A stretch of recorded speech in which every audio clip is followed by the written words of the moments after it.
Okay. Perfect. Hello, everyone. Thank you so much for being present here today. We are the Professional Development Club, the graduate club at University of Ottawa. And for today's event, we have come up with Meet the YouTubers agenda. So we have three amazing YouTubers. Two of them are uOttawa alumni. And you will have a chance to get one-on-one with them, ask your questions, talk about all the queries that you have, and whatnot. So before we start, I just want to go through a few housekeeping rules. Please keep your mic muted so that it doesn't cause disturbance to anyone speaking around. Every single YouTuber will be getting 30 minutes. So please be mindful of the time that we have allocated to all of them. This is because we wanted to make sure that we can accommodate maximum students and maximum questions and can help out many of you. So please make sure that you are mindful of your questions, of the time. And if you have any questions, please raise your hand. We have our amazing executives over here who will be able to answer you either in chat or make sure that you will be able to speak up your question and everyone can answer. So first off, I'll start by introducing the PDC team that we have over here right now. I'm so sorry if I forget anyone. So we have Varun. I am Roshni. I'm the president. We have Varun over here, who is the vice president of PDC. Then we have Angelia, Farishte, and Zan. They are the event management team volunteers that we have over here. We have Monica, who is also a vice executive of program management team, and Ishan, who is the website manager of our PDC website. Mhm. Can someone please mute Sachin? Okay, that's great. All right, so we can go forward with our first guest over here. Let me introduce to. I'm so sorry. Let me introduce you to our first guest, who is an amazing YouTuber, and I believe most of you know him. But did you know he's also a proud alumni of University of Ottawa and PDC? He completed Masters in Computer Science at University of Ottawa and now works as a software designer at Nokia. Impressive, right? But what's more impressive is he did 12-month co-op prior at Nokia prior to getting it converted in full time. During his time at university, he was also a teaching assistant for 2 years and even received the Teaching Assistant of the Year award. Please join me to giving a warm welcome to an amazing senior and a friend, Pankaj Rathi. He is here to answer all your questions about University of Ottawa, part-time and TA jobs on campus, co-op experiences, and how to land full-time positions. But before we dive into Q&A from the audience, I have few questions myself to kickstart this event. So Pankaj, hello, and thank you so much for being over here today. Hi, Roshni. Hello, everyone. So I'm happy to be present here for this event, and within 30 minutes, I will possibly be able to solve only like a few questions. But yes, if there's any other questions, you can definitely text me over LinkedIn or something, and I'll be happy to help. I'm happy to be present here. Thank you so much, Pankaj. Also, one of our executives will be mentioning the emails of all the people attending today from PDC and all our guests. So if you have any question, you can email them, of course, and reach out to them on LinkedIn. Okay, so let's start with my first question. Pankaj, can you give us tips on finding part-time jobs on campus at uOttawa? Yes. So to find the part-time job, of course, every international student need a part-time job, to complete their basic necessities in Canada. So for me, what I did was in campus, first of all, I got the teaching assistant job. That was one of the part-time job that I received. Of course, there's a set of rules and regulations that we need to follow. Apart from the teaching assistant job, there's other jobs like being the coordinator at the International Association, like Monica Gwalani, she was one of the coordinator there. So and whatever amount of work that you work there, it doesn't count in the hours. So of course, the next YouTuber will cover that.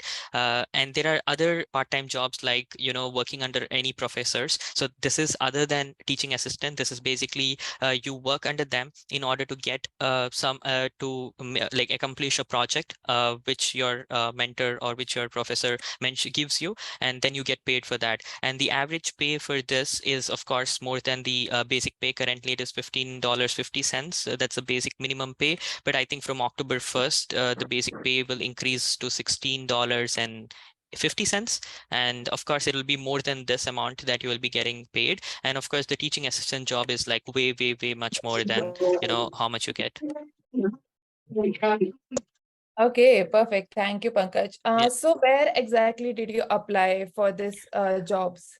Okay, From so yeah, so I think on the Brightspace and on the University of Ottawa website, the UO zone, so there is a section of the like the working opportunities. So there's I'm not sure if the menu has changed. I think there is new portal like Workday portal or something that has been released by UO Ottawa. So you can go to UO zone, and on UO zone there is like opportunities like work study navigator. So click on the work study navigator and there'll be list of opportunities that will be present. Of course, what happens is most of the part-time jobs will be given only to the undergrads because it is less paid when compared to the teaching assistant, as all the teaching assistant jobs will be given to the master's student, but you can find all the jobs over there. Okay, that's perfect. Thank you so Yeah. much, Pankaj. So also, my next question is, are international students eligible for co-op even though their program is not co-op registered, sorry. Yes, to this answer, co-op, you don't need to be enrolled in co-op. My friend, like there were several of my friends who are not in Masters of Computer Science, they are in Master of Engineering, Electrical and Computer Engineering. So they don't have co-op with in their course. So, but still they got during the summer break, they applied during the winter and they got a job and they worked as a co-op or an intern in some reputed company. So yes, you can definitely get a co-op irrespective of whether you are in co-op or not. Okay, that's perfect. And how did you find your co-op? Would you like to give us some tips on how to find co-op or internship? So my co-op with Nokia, it was a wonderful experience. So I started, of course, I was into Masters of Computer Science, and I had co-op enrolled. And to enroll in co-op as well, you need a certain GPA. That is, you need to get B+ in all the subjects in the fall semester and as well as in the winter semester. Only then you will be enrolled to co-op. If you get less than B+, then you will be thrown out of co-op. So to start with, I got an interview. The Nokia was my first interview. So I got my interview with Nokia, and of course the fundamental questions were asked. There were some programming questions, and there were a lot of questions, like at least I think 3 to 4 rounds of questions that was asked to me, and like 3 to 4 rounds. Each round had different questions. And then I got my co-op in February 2022. And I started with Nokia on May 1st, 2022, and then I worked for 1 year with Nokia, and I joined full-time with Nokia. So it was a wonderful experience. Yeah. Okay, that's amazing. Congratulations on Thank you. that. Yeah. Okay, my next question is, what are the best ways to enhance your networking skills and how important is networking in Canada? Networking is very important. As I think we both had done a video wherein you also mentioned about different tactics of doing networking. So please do watch that video as well. And to enhance networking, the best option is to meet people. Like you can meet your professors. The professors, you can connect with the professors. You can ask them like different questions, like I am an international student. How would I land into a good job? Like, do you know some senior officials in some companies? So they will mention you some names. Connect with them as well. So this will help you. And of course, what helped me was the part-time job. So I also worked as a part-time, like in Walmart, in fall 2021 when I came to Canada.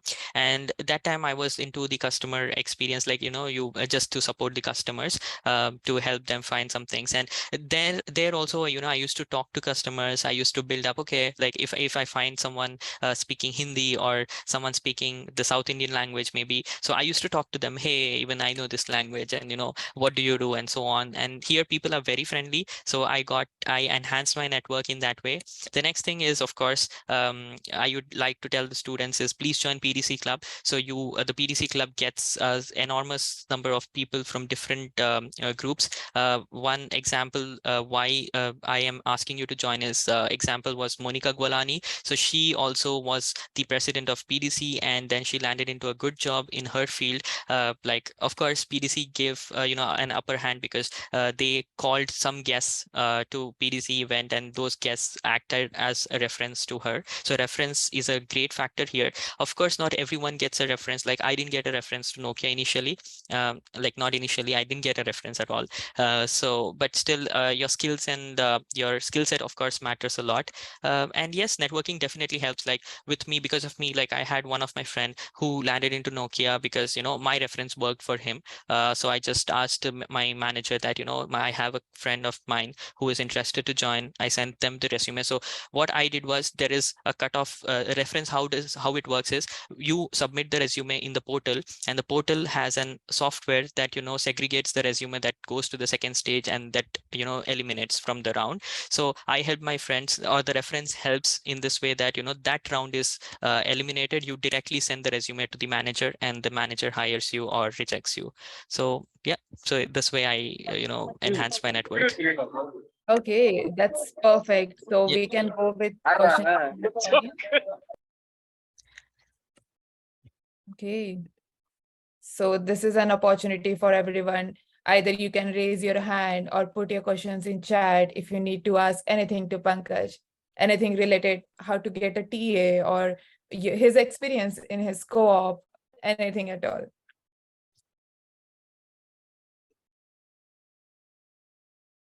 If not, I have many more questions I can go on asking. Oh, looks like they have seen my videos. Oh yeah. They know everything. I think Roshni, for the time being, you can ask your question. We don't have any Yeah. hands raised for the line. Okay, sure. Feel free to stop me in between if there are any questions from the audience. Okay. Yeah. So, yeah, okay. So you said you did your co-op for a year. Did you take Mhm. any courses while you were doing your co-op? And was Uh, it difficult? Yes, so I took a course, not in the summer term, because summer term usually there are no courses available. But in the fall term, I took one course, and the course that we are allowed to take is usually 7 p.m. to 10 p.m. So I had fortunately got a course which was between that time, because morning time I used to work, and then in the evening I took one course. It's pretty easy because I think I took like the course that I chose was like based on my field itself, software engineering. So it was quite easy for me. Sometimes it's difficult for people to cope up, because I personally had work from home option available, but some don't have work from home available. Okay, so what happens is they go to the office and they come back, so they are very tired, and they don't take courses. But yes, you can take courses. I took one of them, and it was like I managed it, like it was manageable. Okay, Yeah. perfect. So, So, next question is, how many courses can someone select per term, and are there any limitations to it? Uh, you can select 4 courses in a term, and that's the limitations. You cannot have any like you cannot select more than 4 courses. But I would suggest you guys to take 3 courses in a term. Like 4 is a bit lot, because you'll be working part-time, you'll be working maybe as a teaching assistant, and you'll be studying. So initially in the fall term, and don't make sure that you don't reduce your grade less than B plus, because if you reduce it, then the thing is, you will not be enrolled into co-op. Less than B plus or less than A, I'm not exactly sure. So yeah, so make sure that you don't reduce that. So don't take much pressure. Fall term, come here. So I tell everyone who texts me as well, like, chill out. Don't take much pressure. Take 3 courses, because currently the fee structure is course based. So take 3 courses. Don't take more than 3 courses. Yeah, perfect. That's actually correct. Even I would agree with that. 4 courses Yeah. are too much. Hectic. It's always Yes. best to take either 3 or 2. Take your time. There is no rush, but don't overstrain, overstress yourself. Yes. I think there's a Okay. question, does opportunity of Yeah. TAs differ for different programs?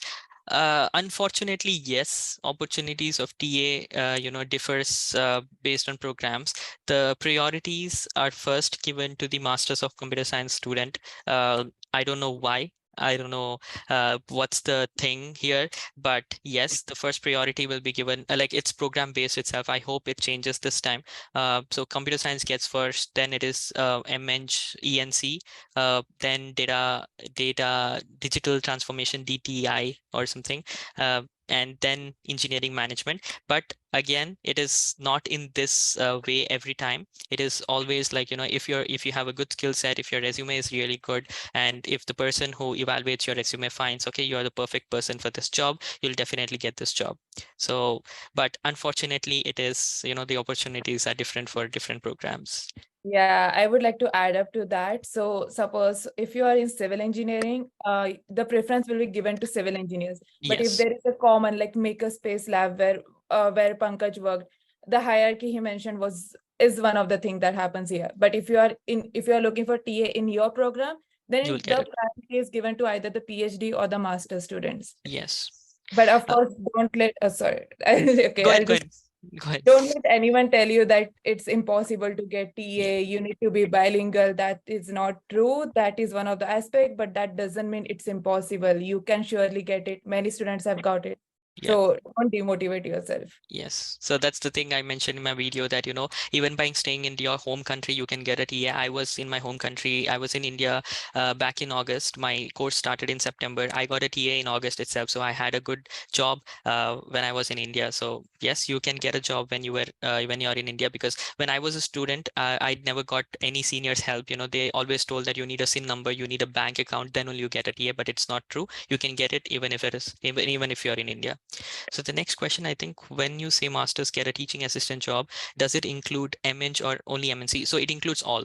It is not only MEng or MSc, it is all. So everyone gets a job. Yeah. So as you So mentioned, sorry, yep. no, go on. Okay, I Say. think some people have sent me direct message. So as you mentioned about resume, can we reapply for resume if it gets eliminated in the first round? Oh, I'm sorry, but when you apply for the teaching assistant job, there is no first round or there's no second round. You will, sorry. Okay. There's no first round or there's no second round. Eventually, if you get a TA, you get a TA. If you don't get a TA, you basically don't get a TA. You don't have another option or another chance to, apply for the TA again. So basically, you apply for now, example, July or August, you apply for the TA and you get the results. Everyone start getting the result. If you didn't get an opportunity, that means that you have not got the TA. And at the end of October, they will send you an email that all the TA positions are filled. So basically, you don't get an option. But yes, if you have applied once with the resume, you can of course apply for the same course again. But I'd not recommend that. Apply only once with your best resume. When should we apply for TA, when it opens and closes? I'm not exactly sure of the dates for this year. You will get an email with from EECP or something like that, the engineering some department.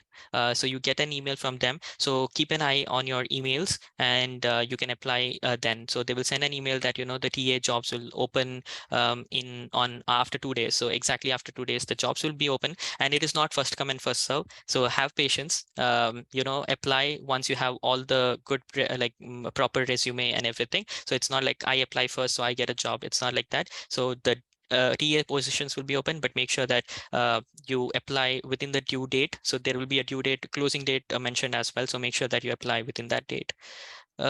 What is the process for apply for co-op for thesis-based programs? So thesis-based programs, usually you get a job, you will be working under a professor, right? So you will usually get a TA job under that professor itself. So most of the times it's not even you'll not face any issues getting the TAs. But for getting the co-op during the summer term, because you are thesis based, you will have to work completely 2 years. You will have to write a research report as well. So during the summer term, you will have to request your professor that, hey, I'm looking for the TA, I'm looking for the co-op thing, and you can apply the co-op job outside.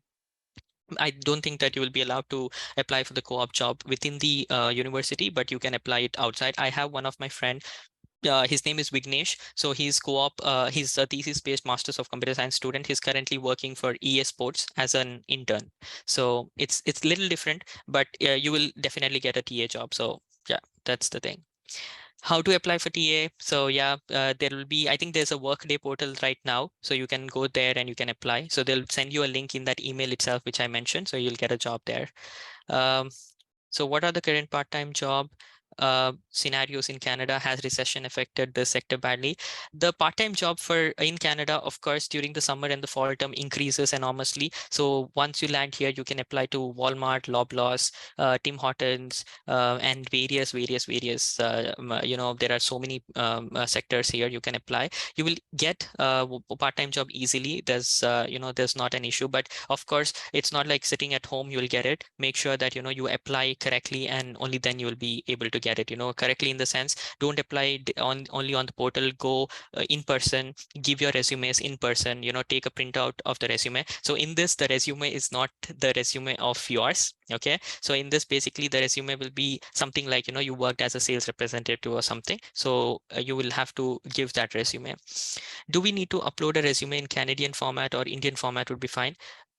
It's not Canadian or Indian. Make sure that it's an international format. So I would recommend you doing that. So upload your resume, or the resume should be in an international format. Again, the number of pages, it depends on based on your experience. I had 3 pages of my resume because I had an experience in India wherein I worked 2.5 years. আচ্ছা আমি একটু busy আছি এখন টাকাটা কি করো না আমাকে Okay, so I had an experience there. So I had a 3-page resume. So the number of pages doesn't matter, but make sure it's an international format. What are on-campus job options other than TA for graduate students? So on-campus job options include, there's a Tim Hortons inside the campus. So you can join the Tim Hortons there. There is as I mentioned, there will be some projects under some professor. They will mention that in the work study navigator. So you can, apply for that job if you get selected for that job. So you'll be doing a project under that professor, and the professor pays you. So that's the second thing. The third thing is in the international affairs or the international department. So here, basically, it is like, there is some Indian student who's asking some question, and so they prefer that an Indian employee to be present there to help solve the questions of the guys. So they will hire you as an international officer, and you will be able to solve the queries of the universities to them. So again, these some jobs are bilingual. That means you need to know French and English, but most of the jobs are only English based. If it is French based, you will not get that position, unfortunately. But there are many positions available for which is only in English. And apart from the on campus, of course, as I mentioned, recession has hit very hard in some sectors, but not the part-time sectors. For the full-time jobs, yes, it has hit a lot right now, because most of the students, what they did was they have increased the number of terms by 1 term. Like I have my friends, like I graduated because I had a job, so I graduated and I got the job. But some of my friends, what they did was they studied even the summer term. They just took 2 courses in the winter term and 1 course in the summer term, so that they have additional 4 months to find the job.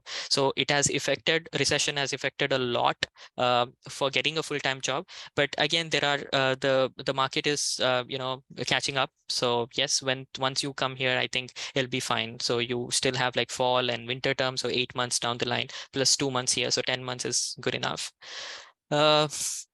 To apply for technical positions in university like webmaster, data analyst, how to apply for it? Is there separate link for it? No, there is no separate link for it. So you will have to apply through the same link and the same portal, like the Workstudy Navigator or the Workday portal. And to apply for it, make sure that whatever is mentioned in the job opportunities, like job requirements, so those requirements are present in your resume. So that you directly get selected for the first round, and the second round will be the interview round. So then you'll get this particular technical jobs. It is usually very hard to get the technical job in the first term, I'm not saying it's impossible, but it's a little hard because the preference will be given to the other students who are already a part of University of Ottawa. But yeah, so but it's not impossible. There's no like demotivating or anything. I'm saying, I always say, and if you have seen my videos, I always say that irrespective, even if I'm computer science, I have applied for TA positions of civil engineering. I don't know shit about civil engineering, but I have applied. So keep what I say students is in my videos, and today also I'm just mentioning, apply in whatsoever jobs you want. Okay, it's the duty of the person who's interviewing. They will select the interview, they will select the resumes that they want. So apply for everything. Okay, to add up, oh, okay. So okay, so to add up to Pankaj, so as he was saying Workday, you can just Google uOttawa Workday or uOttawa Careers. You will be directed to the Workday link. There are TA opportunities already posted there, but it is for Faculty of Arts or Faculty of Communications. And also, I think Mechanical Engineering and Telfer School. So those are posted already. If you qualify, or if you are there, or if you want to be, you can go on and apply. Other than there are also many on-campus part-time opportunities such as health and wellness center, even the gym, or many, even the admin. There were certain PDC executives who were the project coordinators for their fall term. They applied before coming here too. So as he said, make sure that you don't demotivate yourself and you go on applying. So any good source for learning French is the next question. I think there is a YouTube channel, Learn French with Alexa. That's a wonderful channel. I started with that. Of course, Duolingo, everyone right here will have that app of Duolingo, to learn about bonjour, merci, and so on. I'm so sorry. I have an Alexa, and so I just mentioned that. So yeah, but that's a good channel. And apart from that, university also provides, 2 terms like fall and winter term to learn French, and it's free of cost. You can join that. The seats get filled quickly, so make sure that you have you get enrolled to that. So that's the way to learn French. Of course, there are different institutions here where you can join. There'll be some fees that you can pay, but learning French will help you a lot. To add up to Pankaj, Yeah. I am learning French on Duolingo since before I came to Canada, and it has been very much helpful to me. I can read French right now, so I would say Duolingo is a very fun, playful app. If you want to just learn the basics of French, that is a best app, but professional, you have to go somewhere for sure. Sure. The next one is for applying through Work Study Navigator. It says, yeah, now you cannot apply at this time. So probably you'll get an email for this as well, wherein you will be asked to fill the financial questionnaire first. So I'm answering the next question of Anjali. So you will get an email to fill in the financial questionnaire, or make sure that, you check this every now and then. There's a video in my channel wherein I have, given the inputs for what you have to fill in the financial questionnaire for all the questions. So go through that video. That will help a lot, because I received so many questions, and then I was like, okay, I'll make a video for the students to help them. So once you fill the financial questionnaire, only then you'll be allowed to open this Work Study Navigator. So keep an eye on this. I think by end of July or beginning of August, you'll be able to open this navigator. And the next thing was, when should we fill a financial questionnaire? Is it current questionnaire we have to fill, or create the projection? Can you explain that? Yes, it is. Again, there's a video of this in my YouTube channel. Please have a look. I think the question is questionnaire itself, something like financial questionnaire. It's in the informative contents playlist. So go through that. To answer this, yes, you will have to only fill in the projections. You will just have to fill in, estimated amounts, but they will definitely ask you some proofs in future. So don't give like your expense as $800 per month, only your personal expense. So forget about rent and all. So make sure that you put correct information there, because you're not faking stuff. Don't fake anything. Forget whatever you faked in India. So I would request you guys, don't fake anything, because you're coming here to study. Once you study, you work, you will be applying for work permit. Once you apply for work permit, then you apply for PR. Once you apply for PR, you apply for citizenship. So these are the 4 different major things. So don't fake anything up. Keep it clean, keep everything clear. And yeah, so projection should be accurate. It should and accurate in the sense, if your personal expense is $200, you can mention $250. That's fine, but not more than that. Did the link to apply TA on campus job change? I think so. Yes, I received some messages on LinkedIn and WhatsApp saying that the link that I mentioned in my YouTube channel has changed. So I think there is a workday portal by University of Ottawa that they have launched this year, wherein they are going to make all the jobs available. So yes, they have changed. I think Roshni has sent you Yeah, that I've link sent as you well. in the group. You can use this. You can use this link to go to that portal. So to join PDC and work for the group, what's the procedure? Roshni is the best person to answer. Okay, thank you so much for asking that. So we only recruit students who are the current students of graduate studies. If you are coming in fall, you will be current student in fall. In the end of last week of August, I would say after 20 August, we will be posting a form on our website, which includes, there's a tab on our website at the top, which is join the team. It takes you to a Google form. Please fill out that form. Once you fill out that form, it comes to us. Please make sure you mention the teams or tick mark the teams that you're interested in. Your resumes go to the executives. If they find that you are a good fit, of course, they will reach out to you, and we always love to have more students on board and expand our club. So please do fill out the form, and then we can go forward with that. Cool. The next one is now that, I'm sorry, did I miss something? Okay, so to join PDC, that is done. Now that you have graduated from uOttawa, how will your content on YouTube change? Will you continue to make YouTube?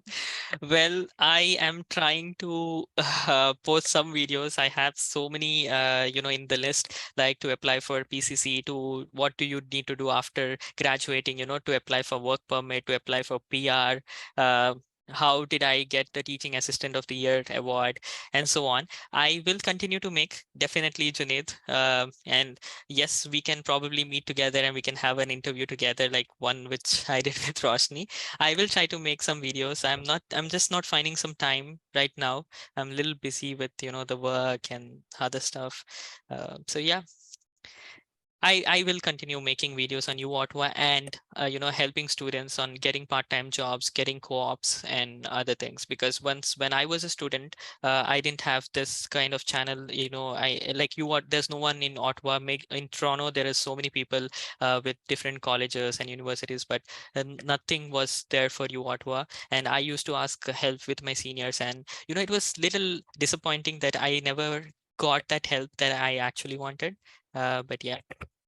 And the next question is, when the financial bursary for international students be open? So this will again be open usually in the month of September.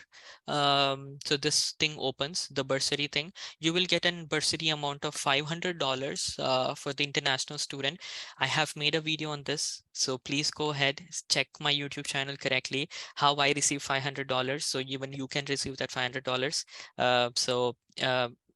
It will usually open in the month of September or October. I'm not exactly sure, but yeah, it's that time. So just go through my channel, and I've given different things like what and all should be satisfied to get that $500. All right, so that's it. We have covered most of the questions. If there's any other question, I you think can we've turn this on. one Oh, in bit. sorry. How to apply for scholarships and when is the deadline? I think you covered it. Oh, yes. So scholarship is usually this $500 that you get as an international student, that's it that you will get. It's easy to get. Many students don't know, they don't just apply, but you can apply and you will get it. Also, I think, but you guys will not be allowed eligible for the grocery rebate. The government of Canada is giving a rebate of $234 for the ones whose income is less than $35,000. But I think you guys are not eligible for that because it's for the previous year taxes. Yeah. Cool. Okay. We do have 5 more minutes if anyone wants to continue with asking their question.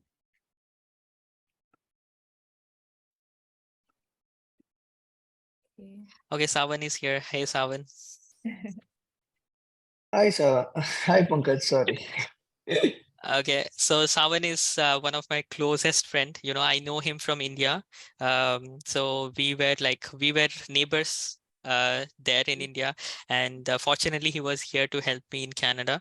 We discussed together. I had my YouTube channel. We discussed together in a restaurant that, Savan, you should also open a YouTube channel. So we started from then. He's very close friend. He'll definitely help you a lot. He's been here since like more than me, 2 years before me. So yeah. Heard about this OGS scholarship. Could you explain that? I am sorry, Anjali, I'm not sure about OGS scholarship. Maybe, you can send me some details over LinkedIn or my WhatsApp, and I'll try to help you out.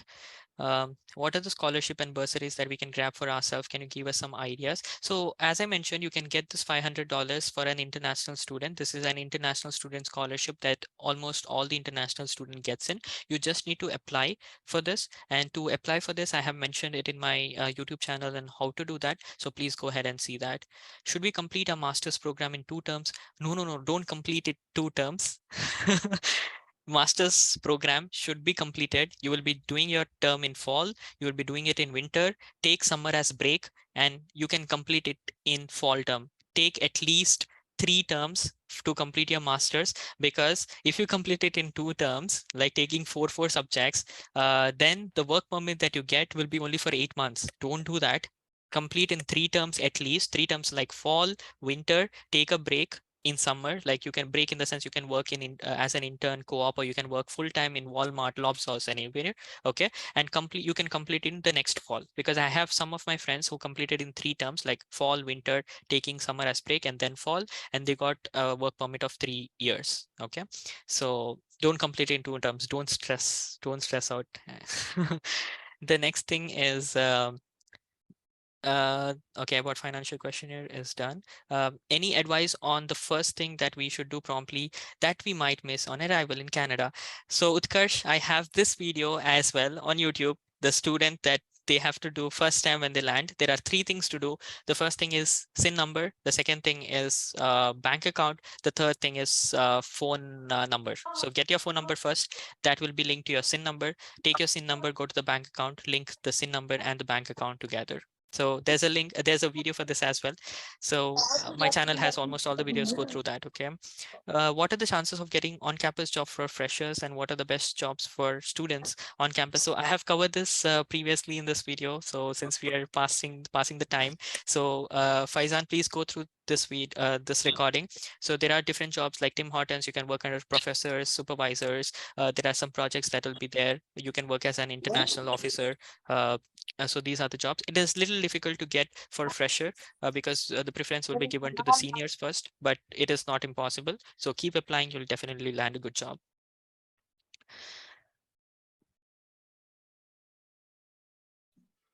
Okay. All right. Yeah, I think we have reached our time. For So like 40 minutes. Yes. yeah. So we are going to put email address of Pankaj, his LinkedIn profile, in the chat. If you have any questions, reach out to him. He has been great help to my batch who came last year. So as you just saw, he can answer all of your questions. So thank you so much, Pankaj, for taking out your time and being here today. It does mean a lot. Thank you for helping the students. Sure. Thank you, Rashni. Thank you all, and all the very best. This is a new journey for everyone. It'll be a little tough initially, but eventually you will land to your successful careers ahead. So all the very best. In case there's any issues, any help that you need from me, please do text me over WhatsApp and LinkedIn. I'll take a little bit of time. I might not reply instantly. I'll take some 1 or 2 hours to reply, but I'll definitely reply you guys. All right. Yes, I'll not stop uploading. Thank you so much. Over to Savan now. Bye. Yeah. Thank you, Pankaj. Thank you, Pankaj. Thank you, Pankaj. Okay, so we have our next guest, Savan, over here. I am not sure. Before I start introducing, okay, yeah, he's here. Before I start introducing him. Okay, so get ready to meet our next guest, Savan Vachhani, an amazing uOttawa alumni and has amazing track record of achievements. I mean, where do I even start? With a master's degree in mechanical engineering from University of Ottawa under his belt, a project management certification from University of Toronto, Savan is a true inspiration. But that's not all.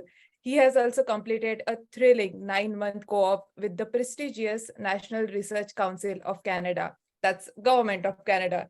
He's currently working as process quality manager at a NGO called First Nations. Also, fun fact, Savan is popularly known as the guy who helps every single person around in my batch. He surely helped me a lot. So you can ask Savan all kinds of questions on how to secure a full-time job, anything related to your work permit, accommodation in Ottawa, regarding his amazing co-op with the NRC, also regarding anything regarding mechanical engineering if you have, and also tips for building resume and LinkedIn. So thank you so much, Savan, for taking out your time and being present here today. Thank you so much, Rosni, for giving me this opportunity. Really happy to help all those who needs any answers to all those questions because I'm in Ottawa from past 4 years. I was here in fall 2019. So happy to help. Okay, so to kickstart, I have a few questions of myself. So the first is, if I don't have any working experience in Canada, will it have a negative impact on my profile while finding a full-time job? To be honest, Rosni, trust me, it depends on the situation. So let's say if you're coming from a particular background and if you don't have an experience, if you are a fresher, definitely you will have some sort of restriction while you are giving interviews. So maybe you need to give more interviews to crack that. But if you do have those kind of skills where, for example, you are going into a domain of designing, but you have certain designing skills like you know how to do SolidWorks, you know Revit, construction, and all sort of stuff, then they want at the initial stage they can understand and they can give an opportunity as a fresher, as a junior position, and then you can go into intermediate and senior. That's the reason sometimes most of the courses in uOttawa do have co-op. So I think co-op is an opportunity for most of them to bridge that gap. If not, you can even get an internship from MyTex and different other online sources. So I think you don't have to consider in a negative sense. Try to think everything mostly, try to think in positive sense and go forward. Try to align your resume, put more skills, put the projects initially in your resume rather if you don't have an experience. I think this can bridge the gap between the junior position and applying for the first time. Okay, so my follow-up question to that is, if I'm applying for an internship co-op and I don't have previous experience in my home country or anything, is it possible that I don't get an internship at all? No, let me give you my example. I was graduate. I mean, I did my bachelor's from 2019 from my back home country, India, and I came here the same year after a few months. Zero experience, zero knowledge about any industry. Just came in. I did have some paper publication and few projects related to that domain. So I kept everything in my resume. And whenever you apply, let's say if you're applying from XYZ company, try to match the responsibilities, try to play around with the keywords because sometimes you need to scan, then they will scan your resume. So try to play around with your resume's keyword and align your resume with the job responsibilities. Being said that, you need to have certain kind of skills in that domain. So I think, no, I don't think so it will have a negative impact in the internship or in a co-op. Yeah, correct. To add to Savan's answer, I would also say that it is not mandatory that you need to have experience. Also, resume is the first point for you to sell yourself. You have to convince the employer that you are the perfect fit, and there's no one better than you in the world who is good for this job. So, as Savan gave this amazing tip to match the keywords in your resume and the job description, that helps your first way of selling yourself. Resume is the first point. It convinces the employer that you are a good fit, and once you get the interview, you are confident enough that you can crack it. So make sure you start with this. Long-term rentals, apartment, houses, any website. Nice question, to be honest. First question, whenever you get a master's, let's say if you're coming here, you get an admission. People think, oh, where do I stay? What do I do if I don't have any friends? Whom do I consult? So let me give you one small, simple tips. Now, for example, you do have your Instagram, WhatsApp, Facebook and all. Try to search communities. Let's say your community XYZ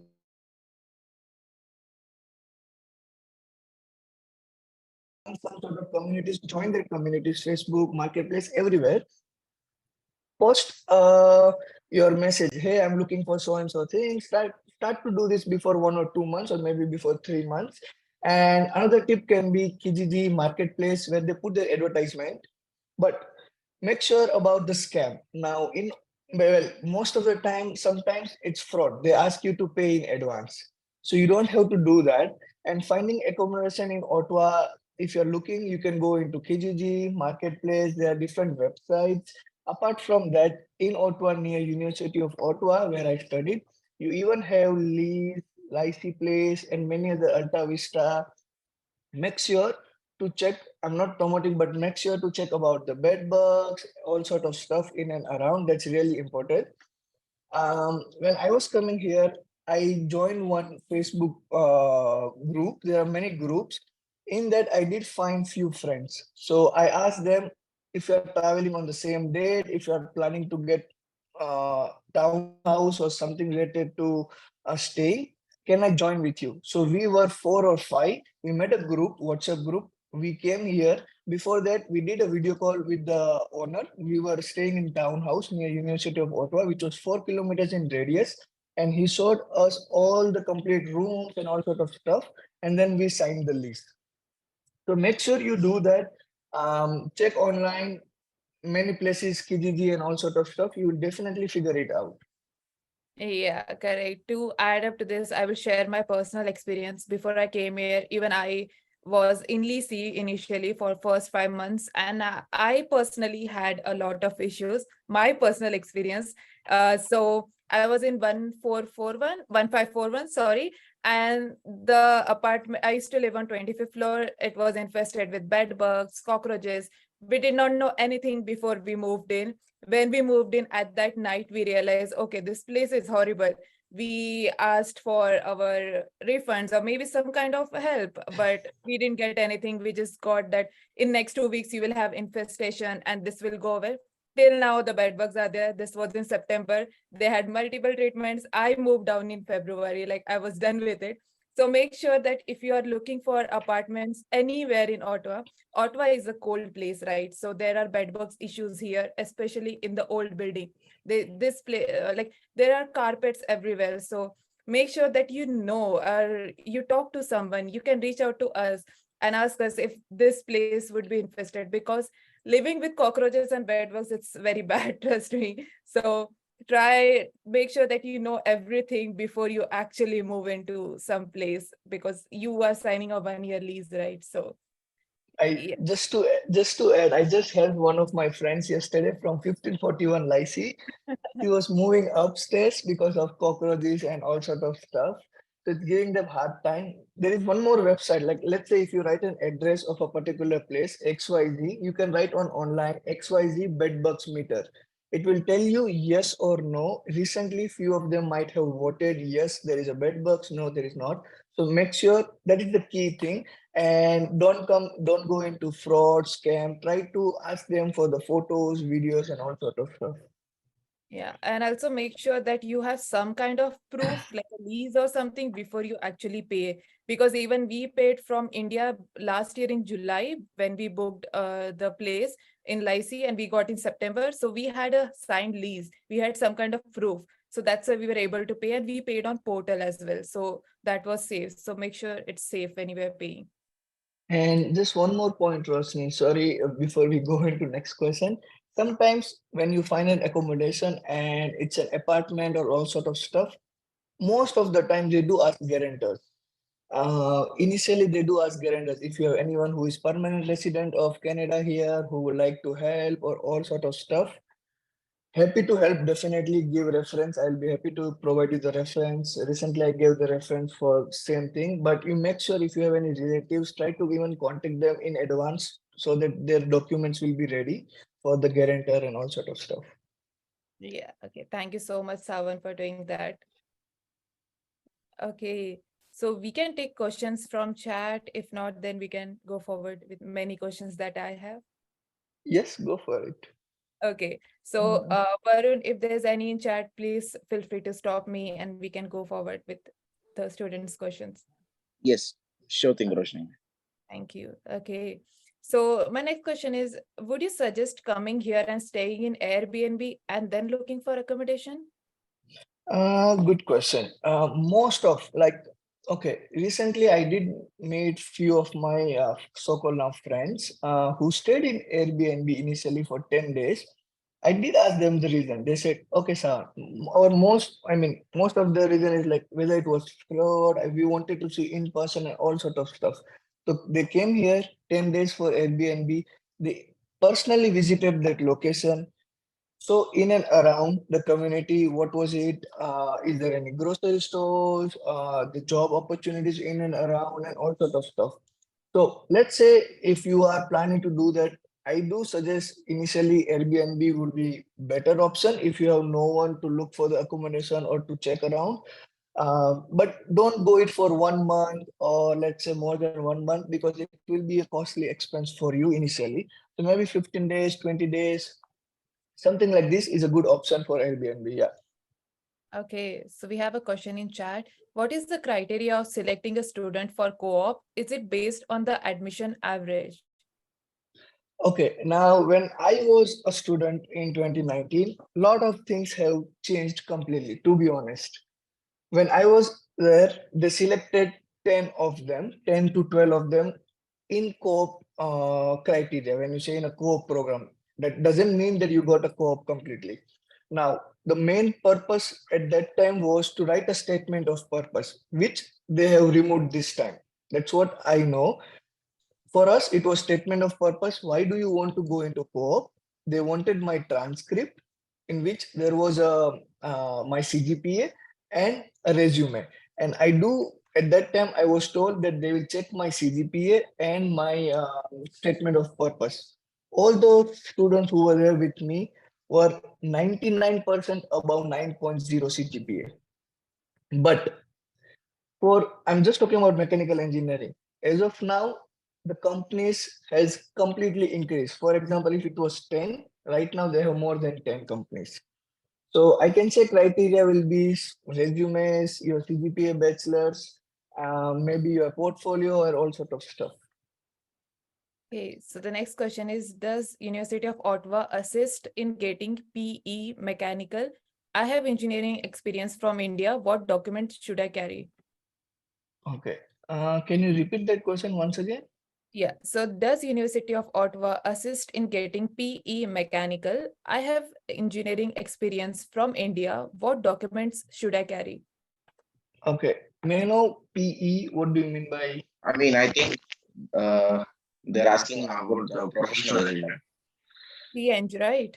PH. Okay. Yes. Okay.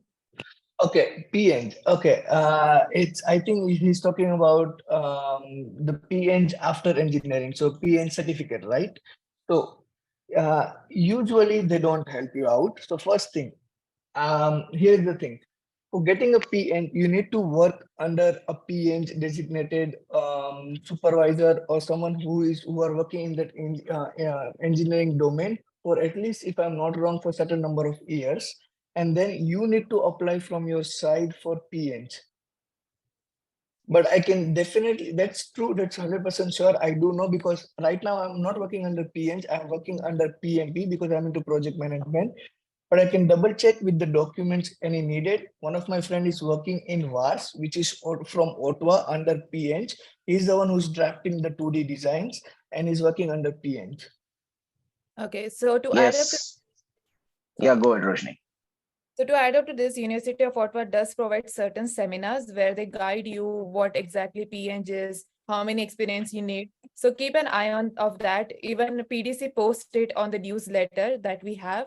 So make sure you subscribe to our newsletter, and whenever there's an opportunity or a free seminar, we'll surely post about it. Yes. Also, I would like to add up to this. As of my knowledge, because I'm in the mechanical engineering domain too. So to obtain a PN certificate before and you need to take up an exam called as the engineering and training.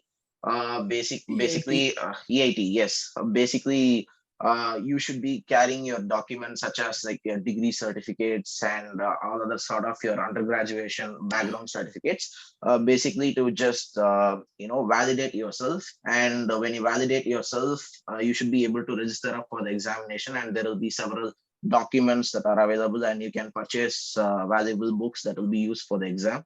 And so you will need to take up an exam for EIT, and after working like 3 or 4 years, as Savan mentioned, you should be eligible for professional engineer examination. And before in hand, you need to work under a registered professional engineer to be eligible to take up the examination. Yeah, I believe that when you're working, you need to be working under a PEng engineer, right? Yes, That's true. that's true. Yeah, Okay, thank you, Varun. Thank you, Savan. Thank you, Varun. yeah, all good, sir. So the next question is, how is Sandy Hill neighborhood? Sandy Hill neighborhood. I think it's good. It's definitely good. It's near to Ottawa, University of Ottawa. Most of the students they do stay there because there are few reasons. To be honest, community is very easy. A lot of restaurants in and around. You can get the part-time job. Area is good. I do even, to be honest, I do even hear because it's a downtown. Sometimes it gets crazy at night time, so you need to be aware about that. It's busy because of downtown. Another thing, sometimes you need to make sure if you have a cycle or all sort of stuff. I did hear a few stories. Completely cycle has been stolen. So getting, and if you're planning to get a car, definitely parking will be an issue.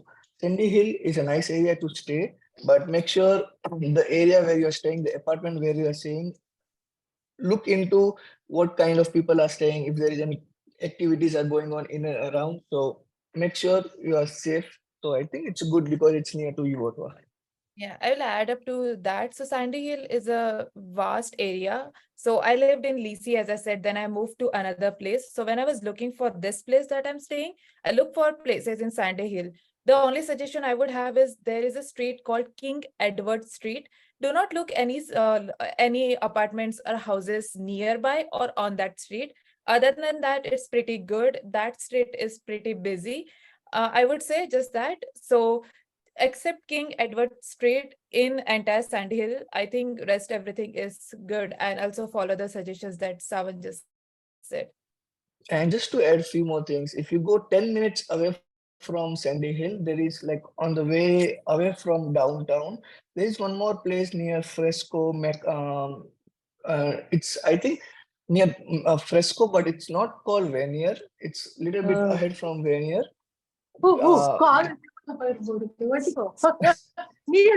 I think some Yeah, someone. no problem. So there is one more place near Fresco. Try to even find area house if you can get, because Fresco is near. It's 10 to 15 minutes bus ride to University of Ottawa. So maybe if you're not able to get it near Sandy Hill, you can go 10 minutes away from Sandy Hill too.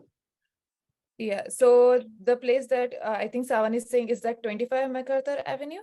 Yes, MacArthur Yeah. Avenue. So we have Ishan over here who lives there. So Ishan, would you like to share your experience of that apartment? Hi, Roshni. So yeah, I live at 25 MacArthur Avenue. So this apartment building is around 15 minutes walk from uOttawa. You have to cross the Rideau River and you come over in this area. This area is, I mean, pretty quiet. In general, Ottawa is pretty quiet. This area is very quiet as well. This is not particularly, as Sawan mentioned, this is not particularly Vanier. If you ask around for people who are still in India, if you ask around, then Vanier is not a very safe option because of the slums and people who like do drugs. They reside in the core Vanier area. This is at the edge of the Vanier. It won't be considered into Vanier area. MacArthur Street particularly is pretty safe. You have, when it comes to part-time opportunities, you have Loblaws and Fresco, as Savan mentioned. From my apartment, Loblaws is around 100 meters away from, it takes only like 2 minutes or 3 minutes walk. Fresco is a 5 minutes bus ride away from my house. And if you want to go to the university, it's, as I mentioned, it's 15 minutes. Apart from that, you have just beside my apartment, there's a park as well, where there's a baseball park, skateboard park, tennis park. Then you have dog ranch. Then you have the river going beside. You can just cross the river like walking on the water. It's so shallow. So it's pretty serene around here. I'm not like uh, endorsing this building because it has its cons as well. Because for the past 7 or 8 months in my apartment, particularly in my building, 25 MacArthur, we have construction going on in the basement. So it's pretty noisy because of that. Yeah. So On that's the opinion. Thank on those, yeah, on the street too. I was staying in townhouse, but at that time there were 2 to 3 townhouse which were on rent. But right now I can see, like when I was there last week, my owner has already come there, and most of them they have stopped renting. They're back from their own places. So even if you find townhouses, if you're a group of 5 to 6, feel free to share your rooms and all sort of stuff. Townhouse. Okay, thank you so much. So our next question is, what are your thoughts on 1541 Lycee Place? Savan, can I please take this? Yes, go for it, Rosni, because you have your Yeah. experience and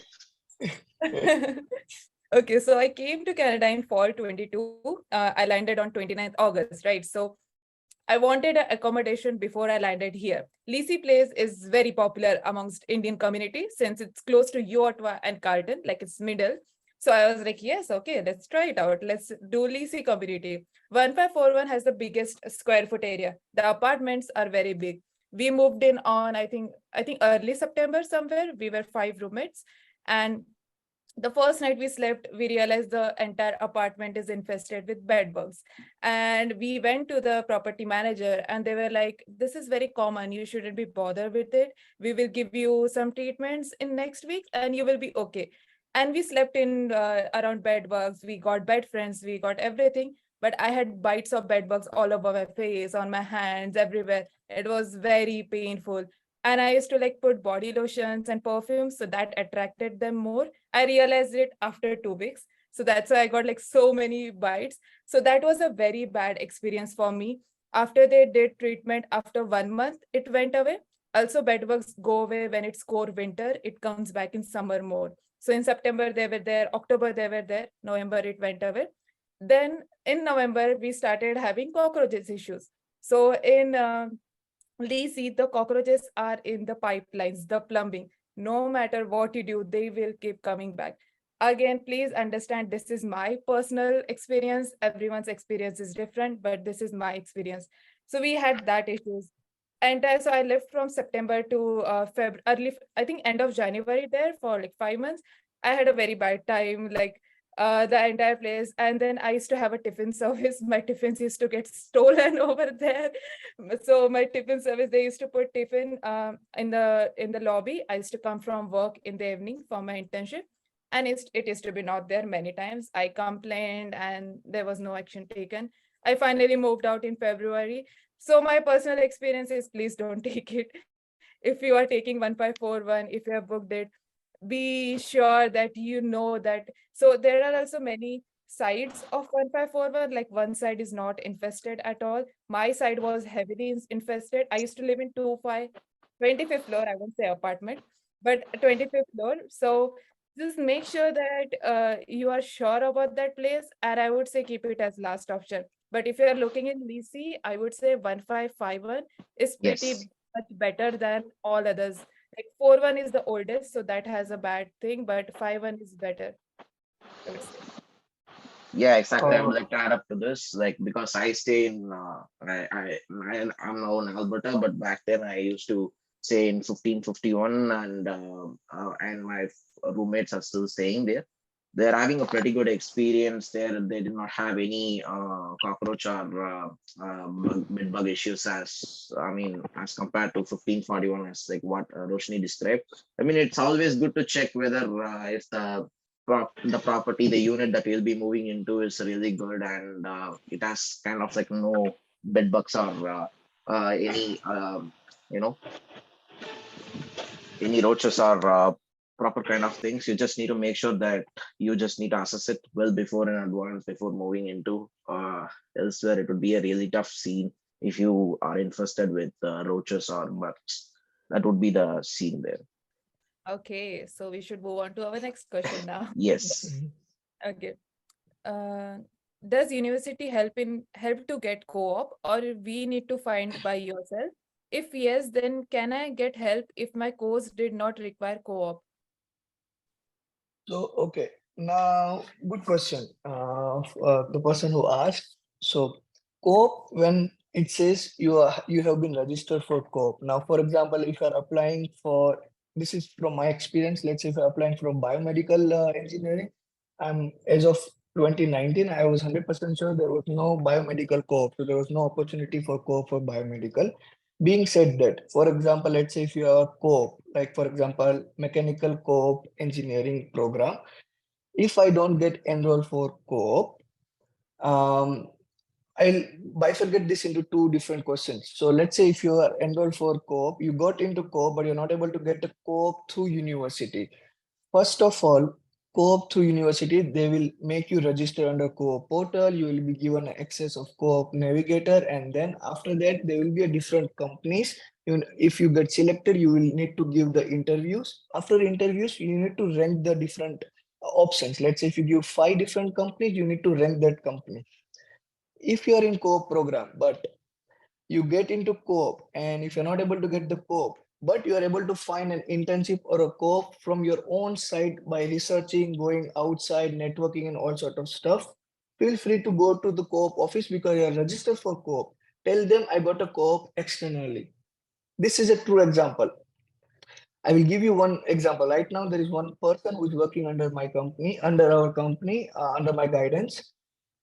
She got a co-op. She even got a co-op, but we were prepared with her documents. If she don't get the co-op from University of Ottawa, we would have hired her as a co-op engineer or as a co-op student. So we were able to give her 4 months of co-op. Now, let's say if you're not in a co-op program, you didn't get selected for a co-op program, then I'm not 100% sure what's the procedure, but maybe you can contact co-op office and then they will guide you if there are any other documents required, or maybe they'll guide you to the faculty of engineering, let's say for example civil or XYZ, you can contact them. But this is the case, if you're registered for co-op, if you're not able to, you can find from your own side, not a big deal. Okay, so our next question is, okay, I have 5 years experience as a site engineer in India. Any documents you recommend that will help me? Uh, okay. First advice I always give. Now, keeping documents in India once you are here, maybe it won't be as useful. So I suggest whatever documents you have related to any kind of, let's say, job or related to anything, education and all, I personally think you should get it here in Canada. Who knows when it will be useful? Giving you one example, not related to site engineer, not related to anything related to education. It was related to my permanent residency. I was planning not to get my birth certificate, but I thought, okay, it's only birth certificate. Let me just pack it and put it in my bag. And eventually it helped me. Same thing, birth certificate, even Aadhaar card did help me. I don't know, most of you guys know, but it's a Indian document. It did help me here. So who knows, it will be useful. So if there is something related to education, something related to personal document, try to get it. Okay, so the next question is, how is Meadowlands any neighborhood? Is there part-time available there? Um, Part-time will be available in and around. Trust me, lot of opportunities are there. If you're here, if you contact someone, definitely maybe not initial days, after few days, you will. And now there is a shortage. I don't know if you know the news. Till December this year, 2023, all those students are able to work full time. Like even while studying, they're able to work full time till this December. So there is a shortage. You will definitely get. There is Algonquin College nearby. There is a Algonquin campus college square, so you will find a job there. Definitely you get a job. But if you're considering about staying, there are different, like something like Lycee or Lycee. There are even different Middle Drive East and all sort of different apartments. When I was here in, I think in 2020, I did meet one of my friends who was staying there. It was pretty good, to be honest. But you need to see what's your priority. Like, do you want to stay near uOttawa? Do you want to take a little bit more time in your train or bus? But it's a good community. You can still stay there. But do again check bed bugs and all sort of stuff. Yeah. To add to it, it is a very safe community. I have a lot of friends staying there. So it's a very safe community, and a lot of Korean students and Japanese students, they live there. And to add to this, like there is Fresco, there is like Loblaws and Walmart, which is close by to this vicinity. But one thing which is a real big con of this neighborhood is there are like 2 or 3 bus services which are available to uOttawa, but in winter times, when the bus services get called off, or if you have any issues with the transit, it would be really tough for you to transit back and forth to the university without a reliable transit, and you would have to take up an Uber or a ride share or do something to reach the university, and it would be a tough call for you. So it's always good to choose your properties or choose your place of stay at a closer vicinity and at a good transit community. Okay, so Yes. next, thank you very much. So when can we expect to get the payment receipt to pay our tuition fees for the first term? Can you repeat, Roshni? So when can we expect to get the payment receipt to pay our tuitions for the first term? So I Oh, think, yeah. yeah, go ahead, Roshni, go ahead. No, so I'm not sure if we get a payment receipt, but I know in Student Center at UOZN, you can download statement of account which shows the funds that are in your account that you have paid. That's what I was about to say, and that's true. And if you have any excess amount and all, I think it's indicated by minus or plus. If I'm not wrong, I think it's indicated by minus. That extra money can be taken into another term, and you can, to be honest, you can, let's say if you have extra money, you can even take it back. There are different ways, but you will get the receipt as what Roshni suggested. Okay. Should we go for a furnished or an unfurnished apartment? What do you recommend? Well, when I was there, it was unfurnished. There are few things. If you go with furnished, definitely it will be not out of budget, to be honest. But when you are a student, it will be a little bit expensive. You can even get many things on marketplace, and also you can personally get it. Who knows, in a furnished, you will find some sort of issues and all sort of stuff. But personally, if you ask me, I'll go with unfurnished. We'll have a little bit of space. We don't need a lot of things initially. Slowly, once time passes, you can get all stuff in.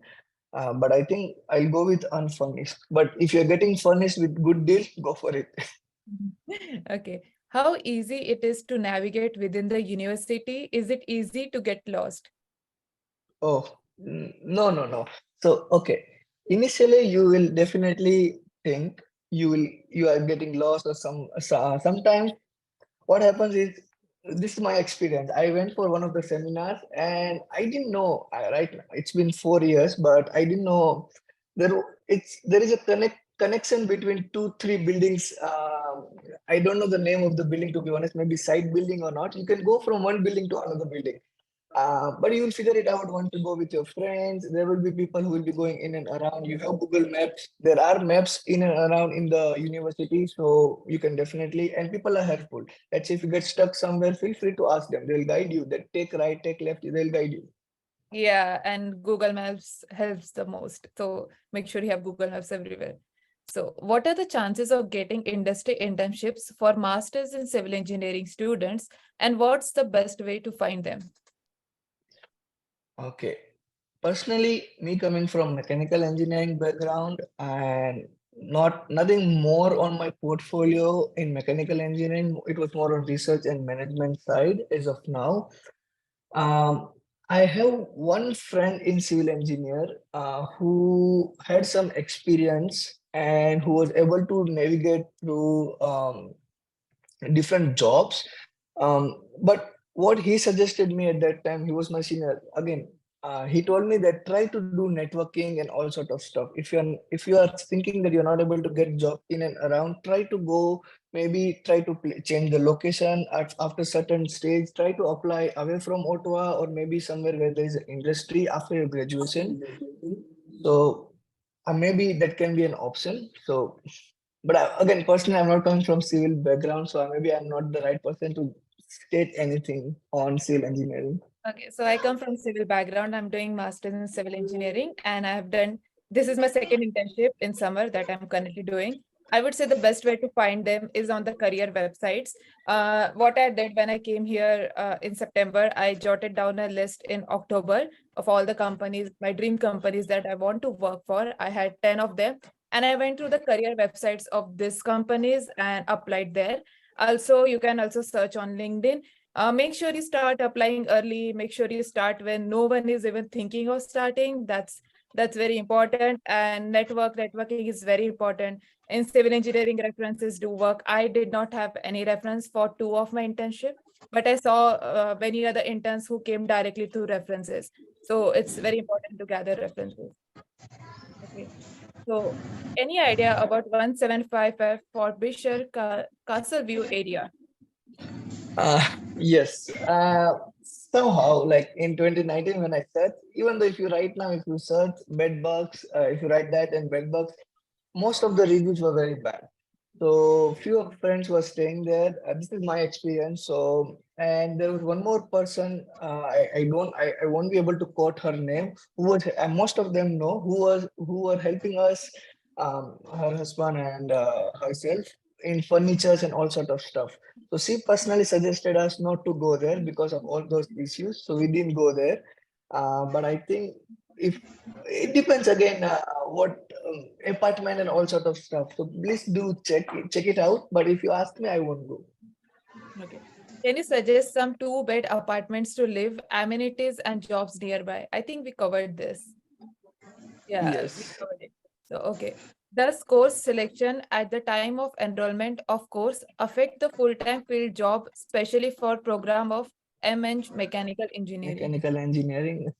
This question, I mean, this is a question which most of, even personally, when I was new, even I had that thought in while choosing the course.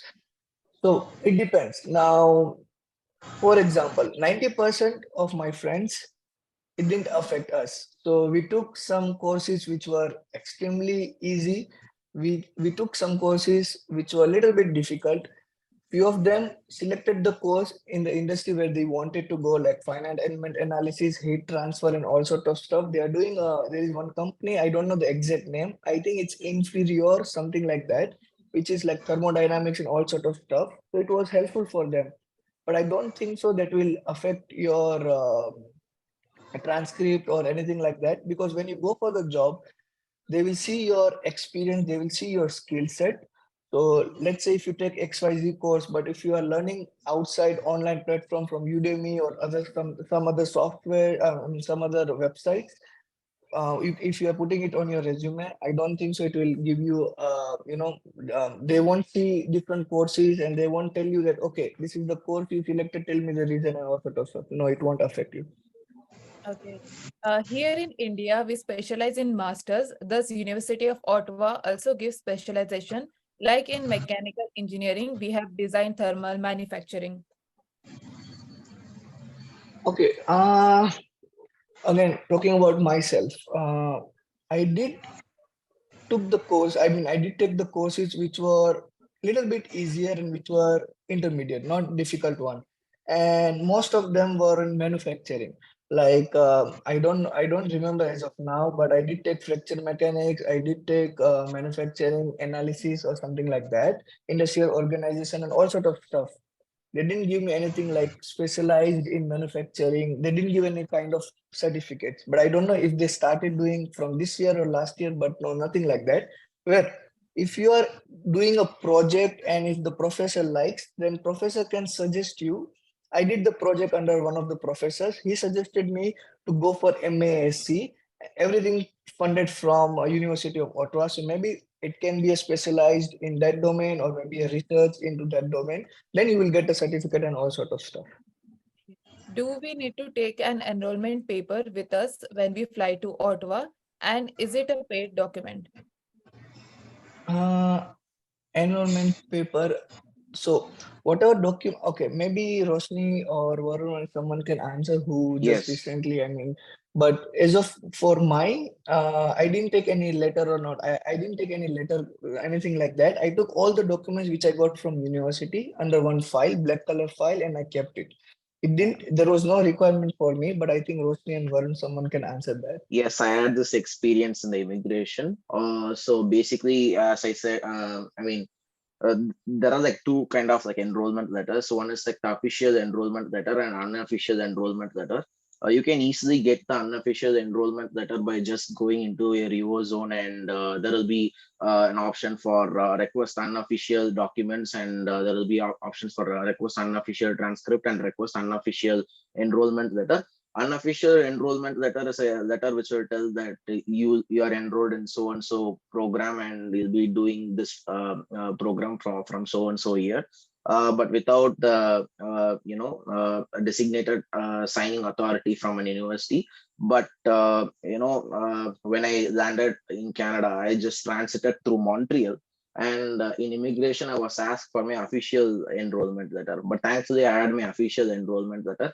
The way to get an official enrollment letter is same. You need to request for an official enrollment letter, like there's under the tab request official documents, but there are two options. You can get it delivered to your home by courier itself, but I would not suggest that option.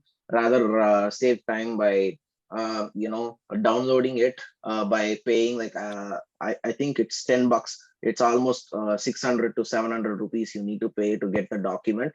I would suggest you to have an official document to avoid any unnecessary hassle, because me and my friends, they all were asked for an official enrollment letter, and people with unofficial enrollment letter were not pulled over, but were questioned, and they had to submit few other documents, show few other documents to prove that they are good to go, and they were good to go. So no issues if you don't have, but you got some time, so you can probably get it done in 2 or 3 days. Yeah, I will add up to that. Even I came from Montreal, but I had a complete opposite experience. I was asked for enrollment letter, but I showed unofficial, and along with that, I showed my letter of acceptance.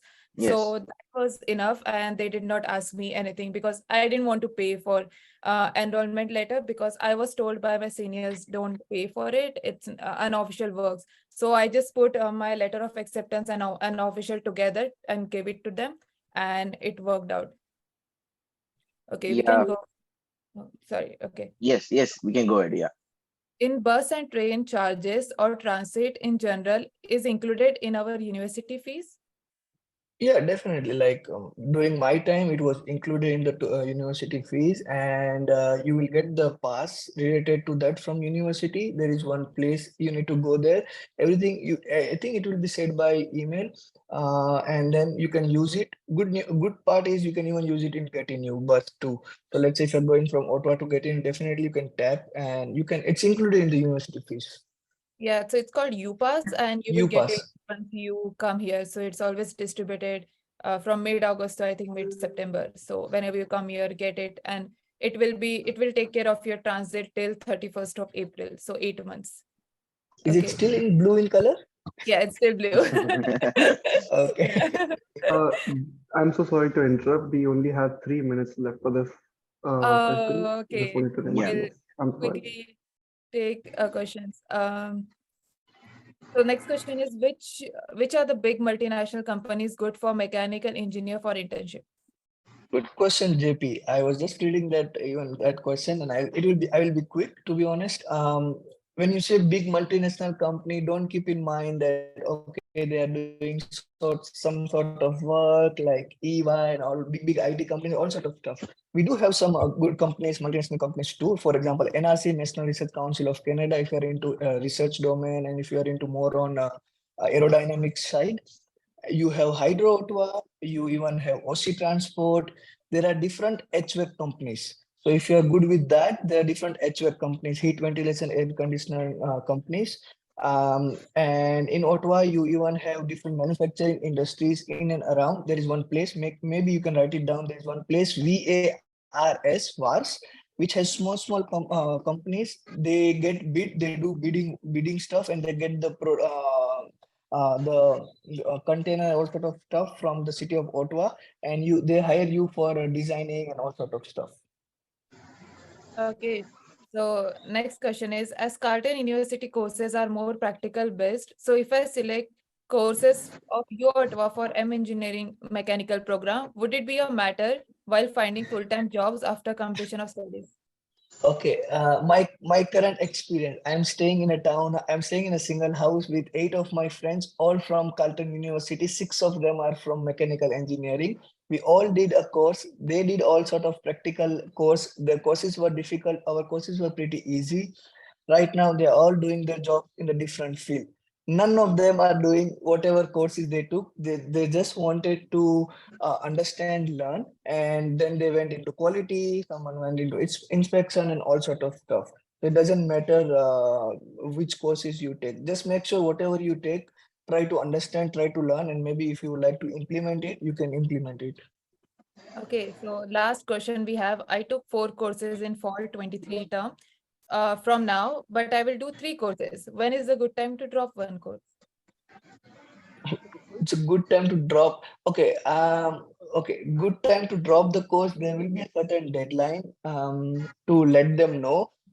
This is my experience. Again, instead I took 11 courses, and even I did project, and in one of the courses I said I thought I will drop it, but it was too late, so it did they kept it in my transcript. But doesn't matter even though it's in my transcript or not. But if you are worried about the grades and all, there are certain deadlines. You need to ask them. They will provide you that, okay, this is the deadline to drop the course. I think during the midterm, in my time, most of them are dropping the course. Okay, so I think that's it for today. Thank you so much, Savan, for taking out your time and helping the students. We will be putting Savan's email ID in the chat at the end of the video so that you can access and ask him questions, reach out to him on LinkedIn as well. Happy to help, and you can put my email ID. I don't know, you can even put my WhatsApp number. I'm happy to help for all those, all the very best, those who are coming. I know it's a little bit, you will be curious what to do, what not to do, but I think Rosni, Ehsan, I sorry if I mispronounce, Varun, and their teams, they are really good to help you guys. Happy to help once again, and thank you so much, Rosni and the team. Okay, thank you so much, Savan. Thank you, Savan. Bye Thank you, bye. Savan. No problem. Bye. So we have our next guest, Chirag, over here. I just want to confirm if Chirag can hear me. Hello, hi, how are you? Yeah, hi Chirag, can you please? Okay, so I will start with introducing Chirag.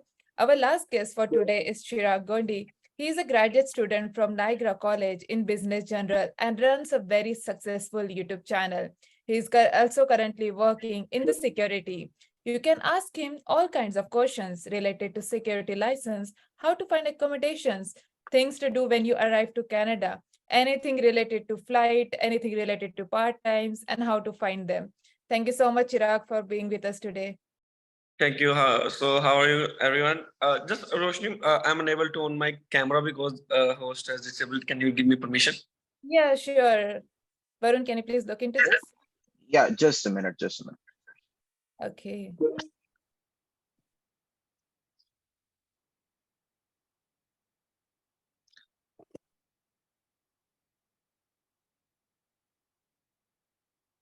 Oh yeah. So hello, hi everyone. How are you? Thank you. I'm good. How are you? I'm good. So yeah. So actually, I just came as an international student in Niagara College, Toronto. I was studying business general. So I just completed my studies. Now I'm on work permit, and I just got my work permit. Okay, it's amazing. Thank you so much, Chirag, for saying that. So I do have few questions of myself. We'll kickstart with that, and then we'll let the audience ask the questions, and we can go forward with that.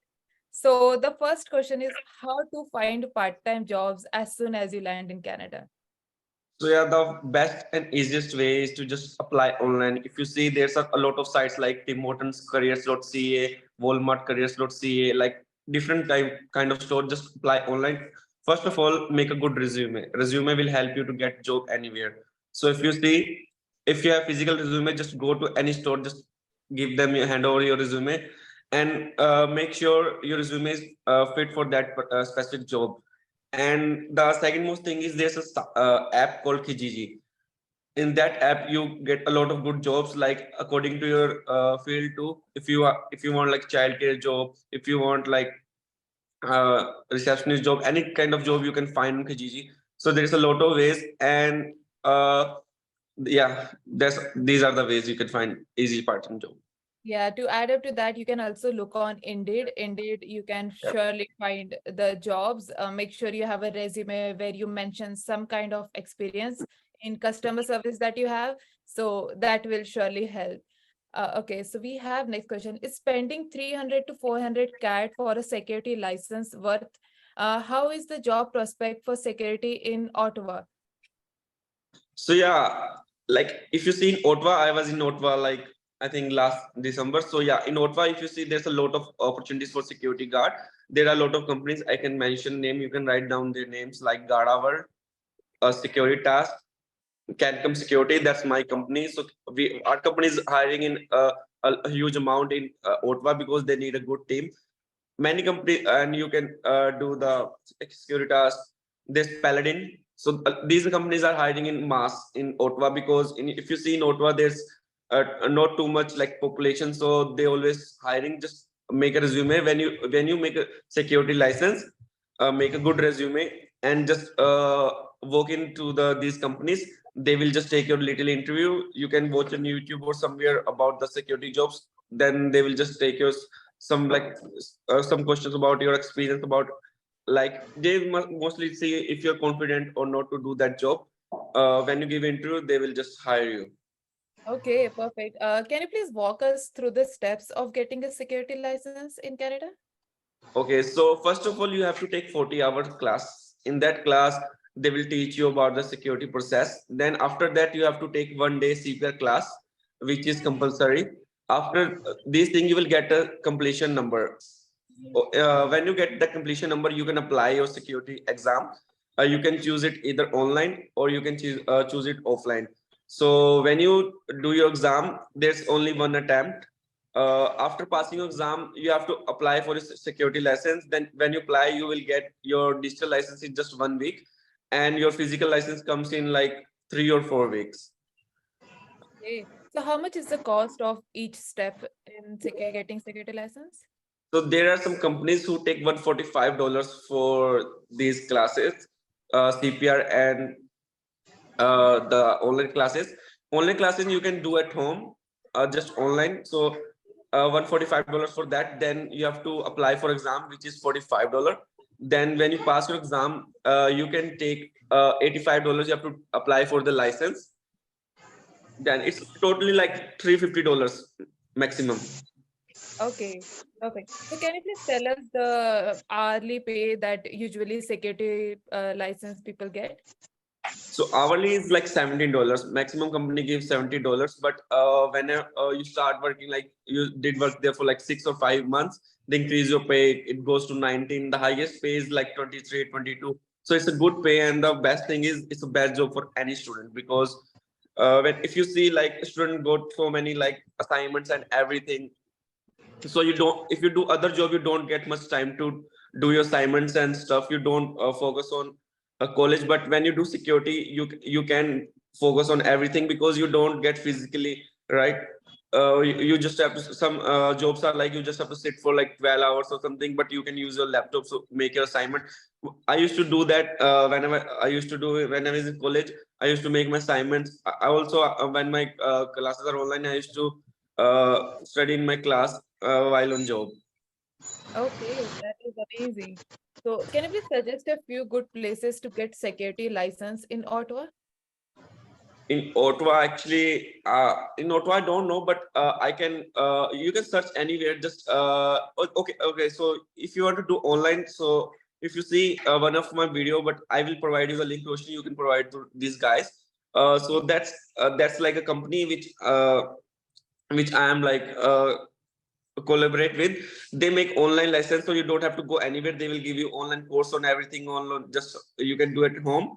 when you do that, they will call you for 1 day CPR classes. You can go there, 1 day CPR classes. You can learn about CPR. Then they will help you to apply your exam. When you pass exam, they will also help you to apply your security license, because these are the hard steps which you can't do alone.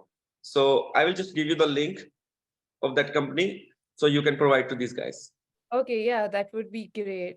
So, the next question is, what are the most important things that you recommend doing after arriving to Canada? Okay, so the most important thing is just first of all, just get your SIM card, because when you go for a SIN or study permit, you need that. Then next day, just go for your SIN card, because that's the important thing. People do some mistake. Don't when they arrive to Canada, like they take like 3-4 days to go take the SIN card, because when you don't have your SIN card, you can't apply for jobs. So then just make your driving license in 1 week or next 2 weeks. Just make your driving license, because that's the important thing. I did mistake. I made my G2 like too late, so now I have to wait for G too much because I don't have much experience. Just give G1. There's a lot of online apps where you can study about G1. You can just study in one night, and then next morning you can pass your G1. Then you can give your G2. Just G2 is so easy. Like these hard test, because these are the important documents you have to complete. Just complete your documents, because when you have done everything, you can then focus on your job and college. Yeah.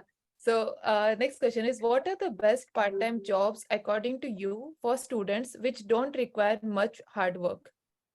So for me, I will suggest the best job for me was Walmart. I used to do overnight Walmart Cap 3, which it was so easy, like everyone was fun. And then security, of course, no one can replace security, because I already told you it was the best job. And other jobs are, I'll suggest for students, I think a receptionist and like things like that, because there you don't have to do much hard jobs. But I will say don't go for construction jobs and etc., because it will give you the back pain. Because I used to do it, now I still have the back pain, so that affects my back a lot. Because in that you have to do a lot of hard work, and our body is not meant to do it much. Yeah, so Okay. So, to adding to that, if we have Ishan over here, can you please share your experience working at Loblaws? So, Ishan works at Loblaws for his part-time. So, maybe if oh we can help out students over here. yeah, for sure. I'm not sure if Hi, Ishan. Roshni. Okay, so about log loss. So I'll give you two of my opinions. One would be what is good at working in log laws and what is bad. So the first thing is I'll compare the working culture at Loblaws and Walmart. I've never worked at Walmart, but from what I've heard, and I think Chirag can corroborate to this, um, I'm a cashier at Loblaws.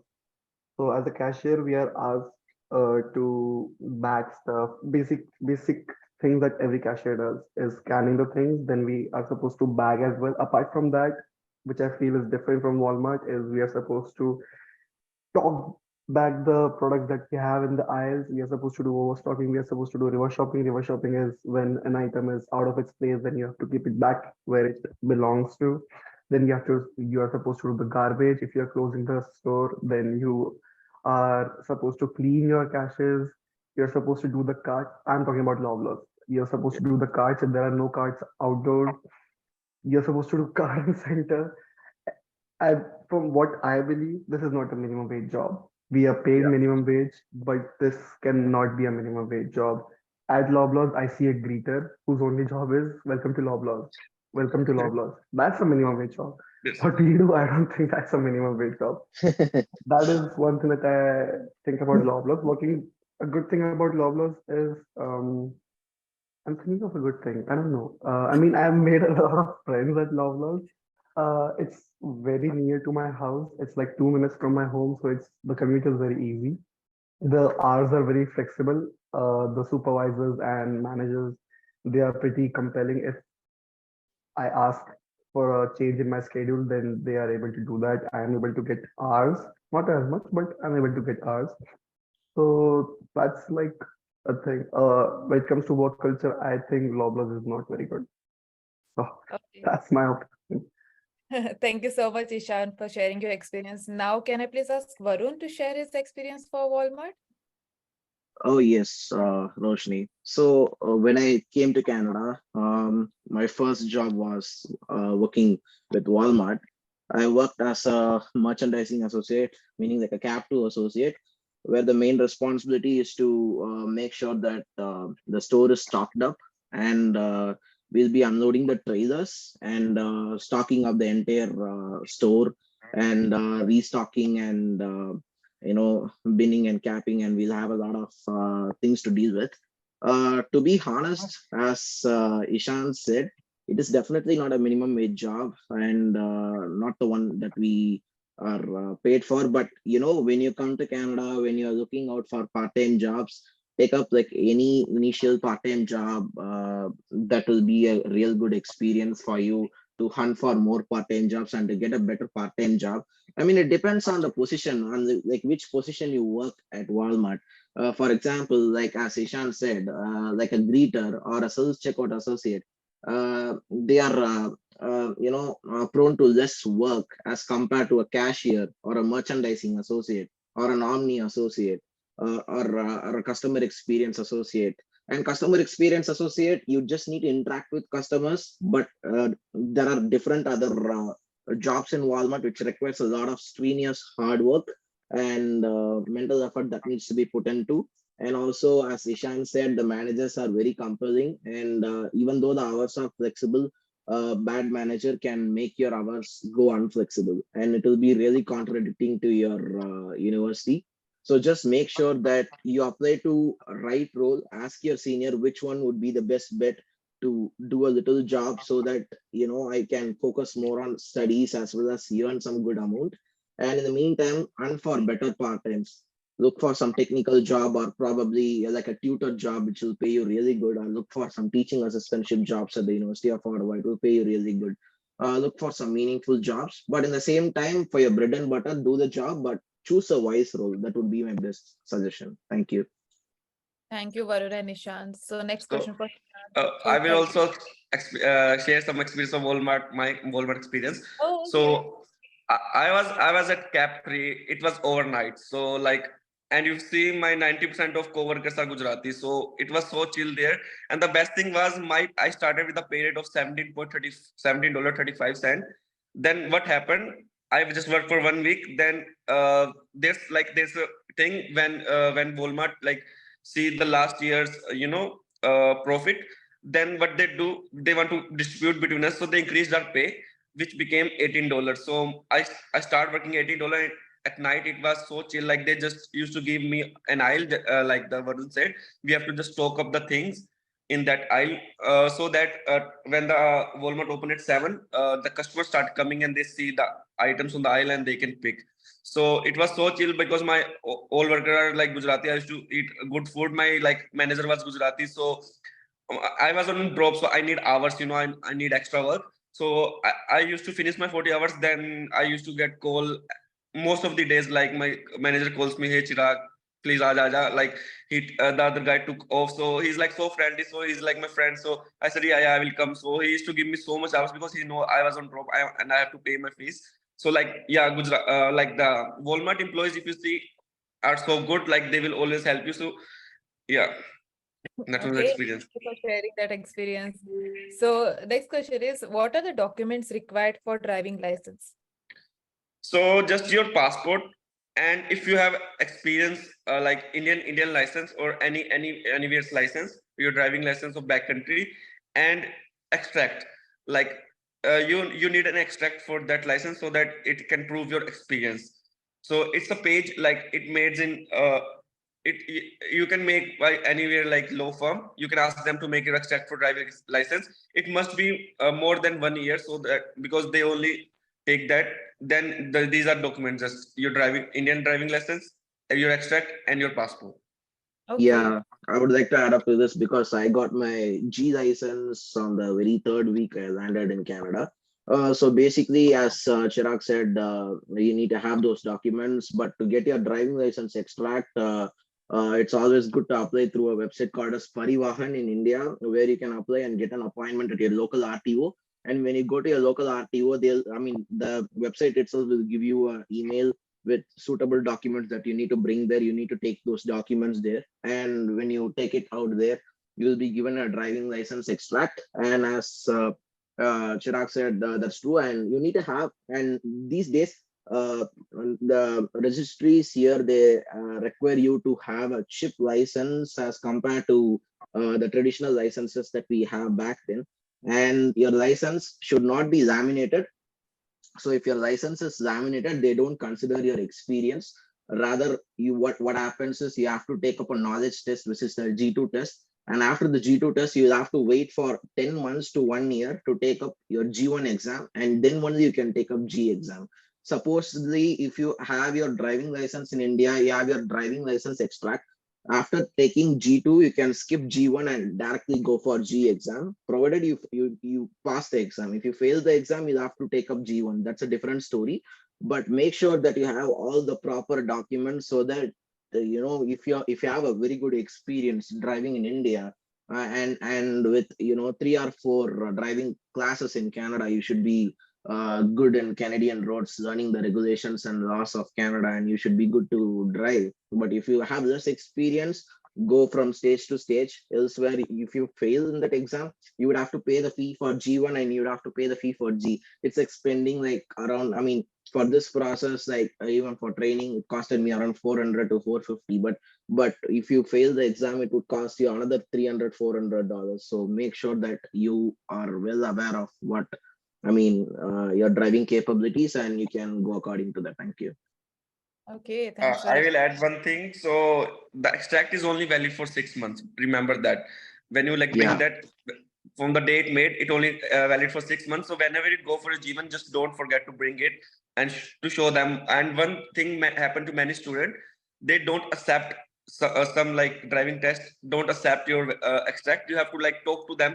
You can call their supervisor and show them you have to add my experience. Because they refuse to add some, because it happened to my friends, they refuse to add their experience, so then they have to go to another driving test center to add their experience. So you have to talk to them to add your experience.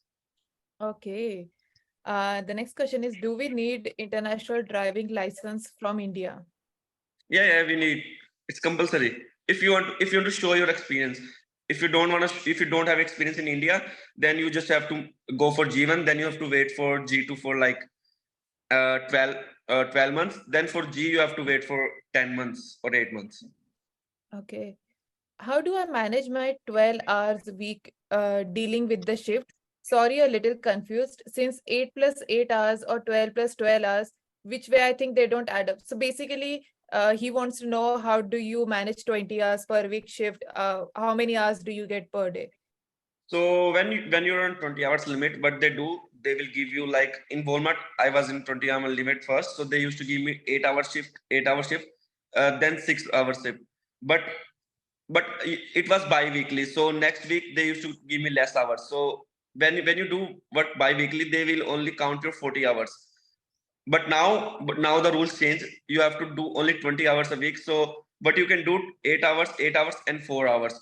Many students are doing like this so that they do not cross the limit of 20 hours.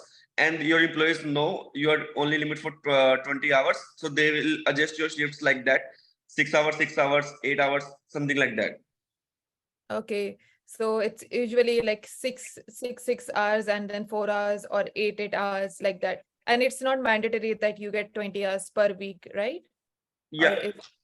You can get less too, but you don't get more than 20 hours because your limit. Yeah. So sometimes they give you 18, sometimes they give you 19. So Okay. this. Yeah, just to let everyone know, so 20 hours per week rule is for off-campus jobs. If you have an on-campus job, it won't count in your 20 hours. So if you have 20 hours, suppose in Walmart, and 20 hours or 10 hours in on-campus, your employment will be just counted for 20 hours. Best thing about the on-campus job is you don't have a limit. So yeah, just go for your on-campus jobs. Okay, so I'm not sure if we can answer the next question, if we all can answer the next question, but can you please tell the procedure for health insurance of a 2.5-year child and spouse? What is the best one considering everything? I seriously don't. Yeah, does Varun or Ishan or anyone over here have idea with this? I just know on a healthcare, an insurance company which is a major sector in Canada, which provides health insurance. But I would not be the person to give the best advice. The company's name is Manulife, and they have an excellent coverage, and the claim process is also hassle-free. That is what I heard from my colleagues, as far as I know. But I'm not a good person to suggest the health insurance for a 2.5 years old kid, because I don't have any experience on that, or I've heard stories about that. So yeah, sorry about that, James. Okay. Next question is, some jobs have a half-hour unpaid break, example lunch. Does that 30 minutes counts towards my 20 hours per week? No, it actually don't count because yeah, your unpaid breaks don't. But if you're paid break, it will count in your 20 hours. Yeah. Yeah, so I believe if you have a 8-hour shift, you get half-hour lunch break, and if you have more than 5, it's 15 minutes. I'm Oh not yeah. sure. Actually, it depends on some companies give like in 8-hour shift, 15-minute break, 30 Okay. minutes break, and then 15-minute break. So Okay. different companies have different rules for that, because in Walmart I used to get 15 minutes, 30 minutes, then 15 minutes. Oh, okay, got it. All right. Okay. So next question I have is, which company is the best to get SIM card or the SIM plan from? So I recommend you can go for Fido or Freedom, because Roger is expensive in my opinion. So Fido and Freedom has good plans. Also, Freedom used to give a lot of data plan like 45 GB, 40 GB. So yeah, I think Freedom or Fido is best, and Fido's network is good, and Freedom's network is. I'm using Freedom for the last 2 years, so I will suggest Freedom because it's good, because I never got any problem with any of networking thing. Okay. To add to that, I would also say, so all the SIM card companies have amazing back to school offers. So in Yeah. late August and start of September, they have great back to school offers. I got my SIM card from Fido, and I got 6 months free Wi-Fi for my house. Like, so 6 months we didn't have to pay for Wi-Fi at all. And then we started paying the $50 thing.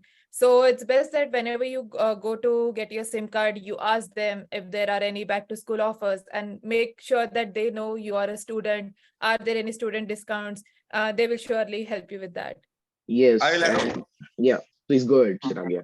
No, it's okay. It's okay. I will go after you. Yeah. So as Roshni said, like you can also top up to this. Like basically, you can also take your friends along with you. It's an hack. You can also take your friends, 3 or 4 friends, along with you to get a SIM card on the same day. So what happens is, when the sales consultant register more sales, they are entitled to give more offers. So in our case, what happened was, as Roshni said, we got a 3 months Wi-Fi free coverage, and we got 1,000 minutes free calling to almost 12 countries with no additional cost for 1 year.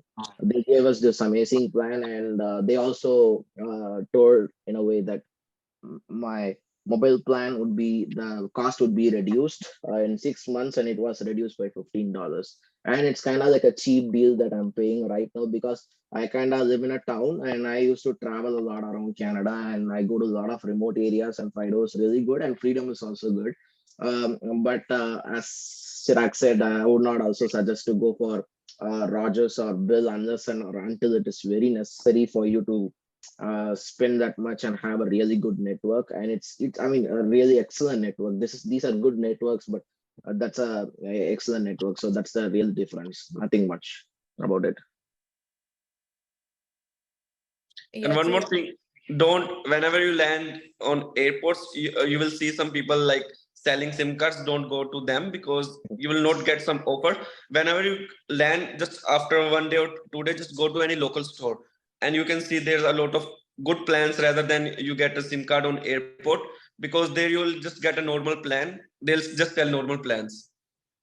So yeah, that's actually a good point. Also in Ottawa, there's Rideau Center. It's in middle of downtown. On the top floor of that mall, there are all the basically all the SIM cards seller like Freedom is there, Fido is there. They are just beside one another. So make sure when you come to Ottawa, go there in your second or third day and yeah, and get your SIM card in there. Oh, I remember something from Redo Mall. Actually, in Redo Mall, there are our company working. So you can go to any, if you need job, any guard, ask them about the job. They will just give you the contact numbers and everything about the company, or they will give you the exact address. You can go there for job because, yeah, everyone is my friend. So just tell them that Chirag send you. They will just help with you. Okay, that's amazing. Thank you, Chirag, for Thank you, that. Chirag. So next question is best or cheap place to get a tenant insurance for my apartment? Okay. Seriously. I know about this one. So, in my opinion, like I would say, Square One, Sonnet, are the cheapest ones. I mean, you have an option to add up or lessen your insurance. Most of the properties they would ask for an 1 million coverage, and they would not ask for a flood coverage, or they would not ask for a hailstorm coverage or any comprehensive coverage, whereas they will be focusing only on the main coverage, which will be like a theft policy, which would cover up to like $1 million or any kind of like a natural destruction. It would be covered up. So Sonnet, Square One are the cheapest ones. But if you want a good customer service or a good claim service, I would suggest RBC, CABC. These are really good in terms of that. But I'm not stating in a way that Sonata and Square One are bad. Because I did not have a chance to make a claims out to them, so I'm not sure about the claims. But getting a policy was really easy when applying it from India. Yeah. Okay. So next question is I have received a Fido SIM from the VFS center in India itself for free, but I haven't registered it yet. To avail any offer, should I ignore this SIM and buy a new one from Canada, or should I use this SIM I have anyways? So if it's free, you should go, because when I came to Canada, I received Kudo SIM from VFX and it was free. So for 1 month, I used that and I saved some money because I don't have to spend some money when I need a new SIM. If it's free, you should go, or if not free, you should come and if see in the store if you got good offer or something. Yes. Yeah. Yeah, exactly. Don't reveal anything about the SIM to the sales consultant. They'll be asking whether you have a Yeah. SIM or not. Just tell them that you don't have a SIM, and it's up no big issue, because this is basically a free offer that is being given you for 1 to 3 months. So Yeah. even if you don't use it, it won't be an issue. So you can ask for a new SIM, and they're gonna register you for a new SIM, Yes. and you're not prone to any questions or any problems with regards to the old SIM, the free SIM that you got. So just tell them that you don't have a SIM. But if you have some good data plans covering for the free SIM, use it up and then go for the SIM. That would be my suggestion. Yeah. Okay, that's perfect. I do not see any other questions. Does anyone have any questions? We can take it, or we can end this session. Yes, guys. Yeah, go ahead. Feel free to ask any questions if you have, and Chirag would be the happiest to have. Any way to avoid 50 card activation charge for the SIM? They don't take activation charge. They only take the charge when you just go from one company to another company. Because I remember when I got the Freedom SIM, I didn't have to pay any charge. I don't know about Fido. If you tell me, Roshni or Varun. Yeah, so I lied for Yeah. Fido. They asked me for $50, but it was a refundable thing. So they asked me and they refunded it after I think a month or 2 weeks. So you don't have to pay anything activation. Even you pay, it's a refundable thing. I remember Yes. when I went from Kudo to Freedom, I just have to pay $25, and that's the fees for transformation. And nothing, because my friends used to get new SIM and they don't have to pay anything. Just they have to pay just $45, and that too next month for the first month bill. Yeah, exactly. Okay. I don't think we have any more questions over here.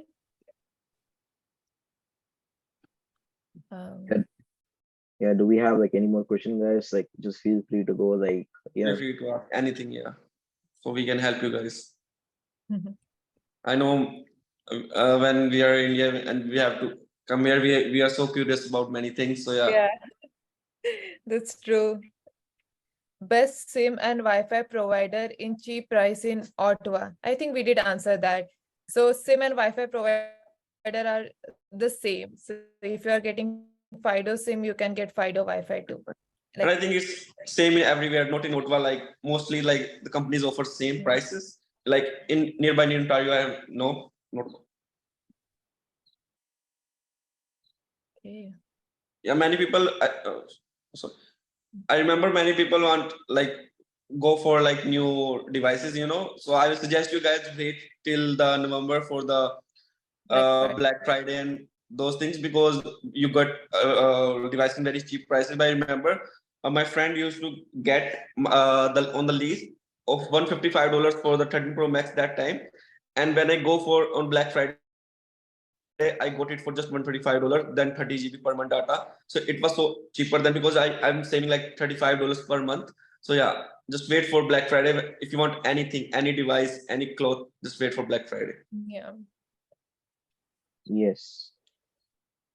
Okay. How much cash to carry while coming to Canada? Should we convert amount in India, or is there any other way to carry money? So I will tell my experience. Don't bring INR. Just bring Canadian dollars or $100 US, $100 US, because if you're coming by, if you don't coming like directly, if you have some stops between, so you can eat something. Because I remember my friend came, like my brother came. He doesn't have the US money, so he can't unable to buy something. But yeah, just bring $100 at least US dollar, and I bring like 1100 Canadian dollars, because I have to pay my first and last rent. I moved to new place, I have to pay my first and last rent. Then I bring some things for me. So because if you're unable to open your GIC, you should have something for your, you know, your expenses. Yeah, it's also good to carry a Forex card so that you can Yeah. swipe it anywhere or tap it anywhere if there's because a new currency cash is also very confusing in the very start. So yes, Yeah. do cash, but also get Forex card. That is also advisable. So yes, as Chirag said, till you get your GIC deposited in your account, you need to have something to cover your expenses.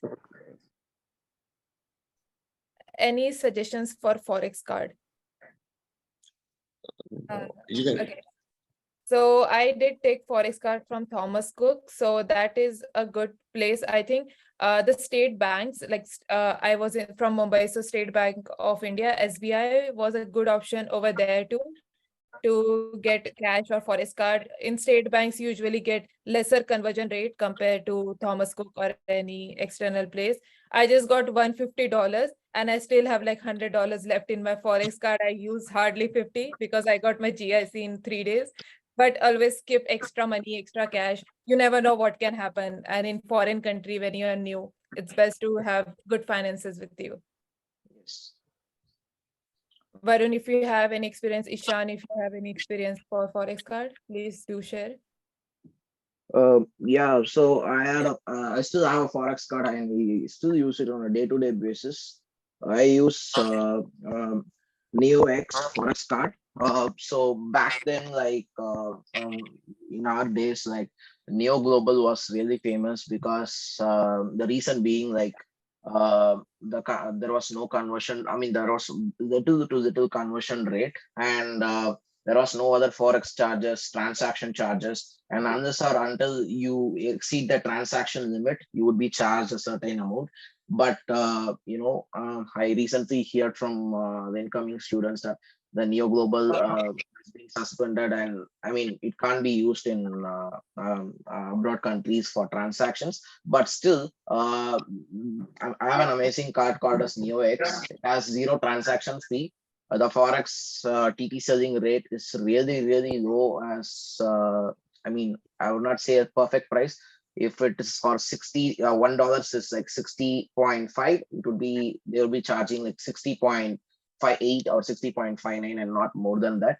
and it is of real use, and you can you have an app, and you easily, if you have an Indian bank account, you can easily transfer the money through the app, and you can easily use it in NFC, or like anywhere you want to pay, like you can easily do transactions. Okay. Can we use Forex cards at airports? Yeah, of Yes. course we can. Certainly you Yeah, can. we can. Even like when you come here and you need certain groceries or something to eat before you get actually a GIC, you can use your Forex card anywhere. Okay, I think that is it for the questions. I don't see any more questions over here. So thank you so much, Chirag, for taking out your No, time, present here today, helping out the students. It does mean us a lot. no worries. It was fun to talk with you and answer some questions. Yeah, it was a fun. Yeah, okay. Thank you so much, everyone, for being present here today. This was a Professional Development Club, the Graduate Club at University of Ottawa. We have mentioned our website, our social media in the chat. We have also mentioned all the guests that we had today, their email address, their LinkedIn, and their YouTube links. You can go over there. You can reach out to these guys. They can surely help you out. Thank you so much, everyone. This was a great session. Thank you. Thank you, everyone. Have a nice day. Have a Thank nice you, day. everyone. Have a nice day, guys. Bye. Thank you. Thank you so much, everyone. everyone.